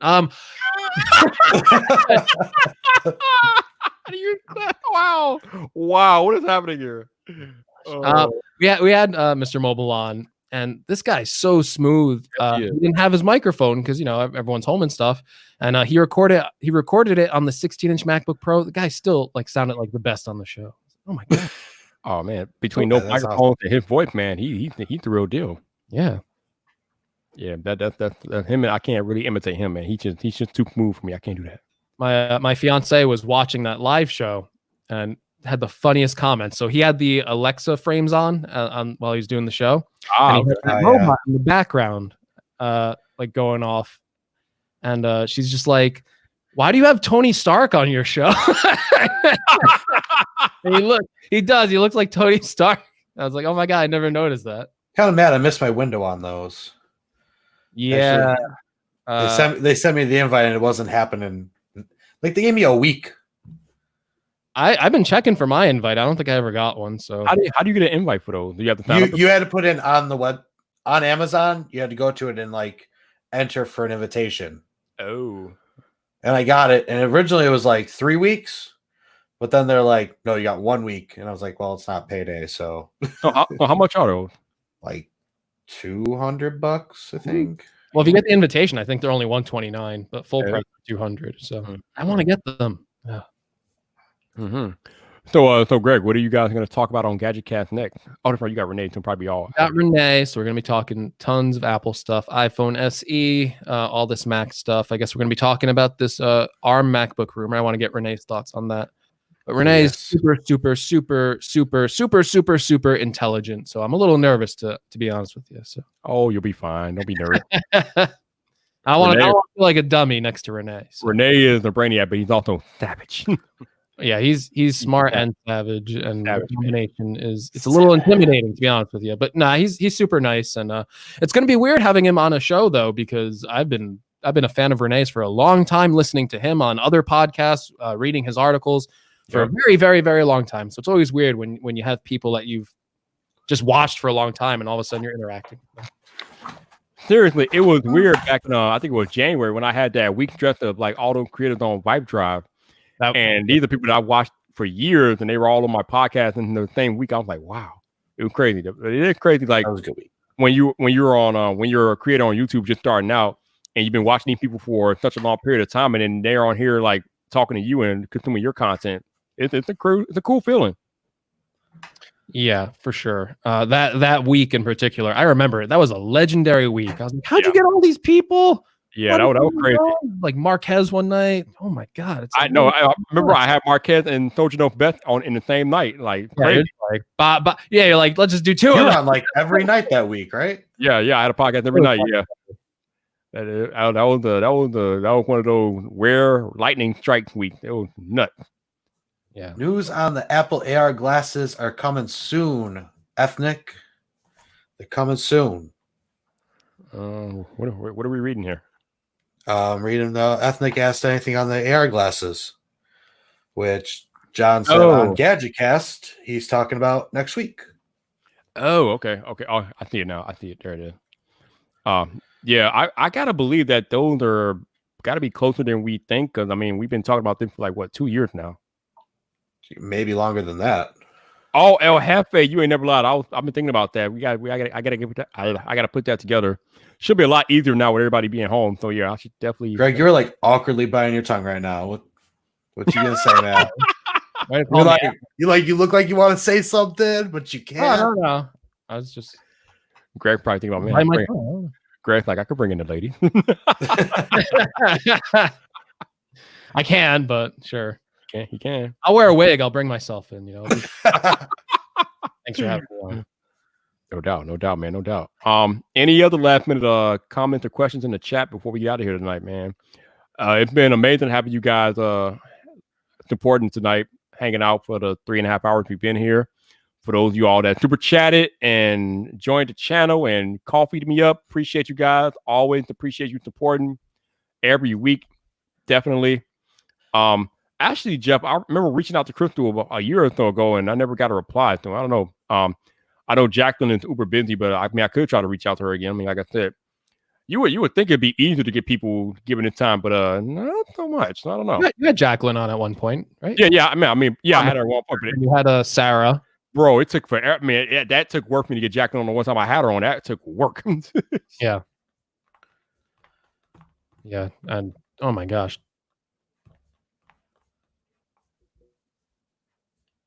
So, what do you think the Mac ARM book is going to be cheaper? Probably not, to be honest with you. Apple doesn't do anything cheap, bro. So I doubt it. No, I'm going to disagree with Viper. I think it will be cheaper. Yeah, Romina is definitely legit. For the chips, right? So I'll have it. They're frozen. Okay. I'm not sure what that means, but all right.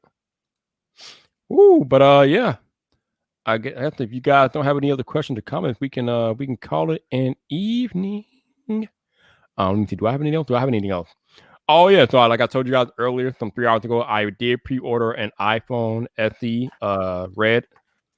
So I got that. Although I did pre-order through Verizon, and last time I pre-ordered the phone, I had a bunch of issues. So we'll see if it actually goes through. Oh yeah, we can bring back Snub. Definitely, man. Definitely. We can bring back all those ladies. I just gotta get them all together because it is what it is. Shout out to Chadosin for pasting my links in the chat. If you guys want to buy me a coffee, there is the link for that. It is definitely alternative to having YouTube take a 30% of your super chat donation. So yeah, definitely. Yeah, El Jefe, all those ladies are amazing. They're amazing creators. They're even more amazing human beings. Love talking to them, and I'm pretty sure we can get them back.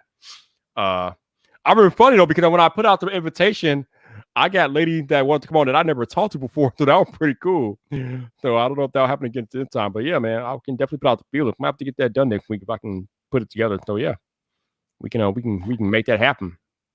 But thank you to Rene Richie. Thank you to my man El Jefe Review. Thank you to BenderTube. Thank you to Greg Gadget, who is now freaking us out. What is this? What is the treachery? What is this? Is this Jernception? What are we doing here? Oh my lord, that's There you go, John. hopefully John's not watching this. That's creepy. That's very creepy. I told you so. you hope you're creeping him out. Huh? All right. Yeah, this thing. You got the exclusive interview with John. Take it away. This stream is starting to crap out, so I'm gonna let it go. Thank you to Greg and like I said, Greg and Bender and everybody else that joined me tonight, and thank you all for watching the live stream. But until the next time, people, it's your boy Viper, the man about tech. You know where to find me, so come back for more.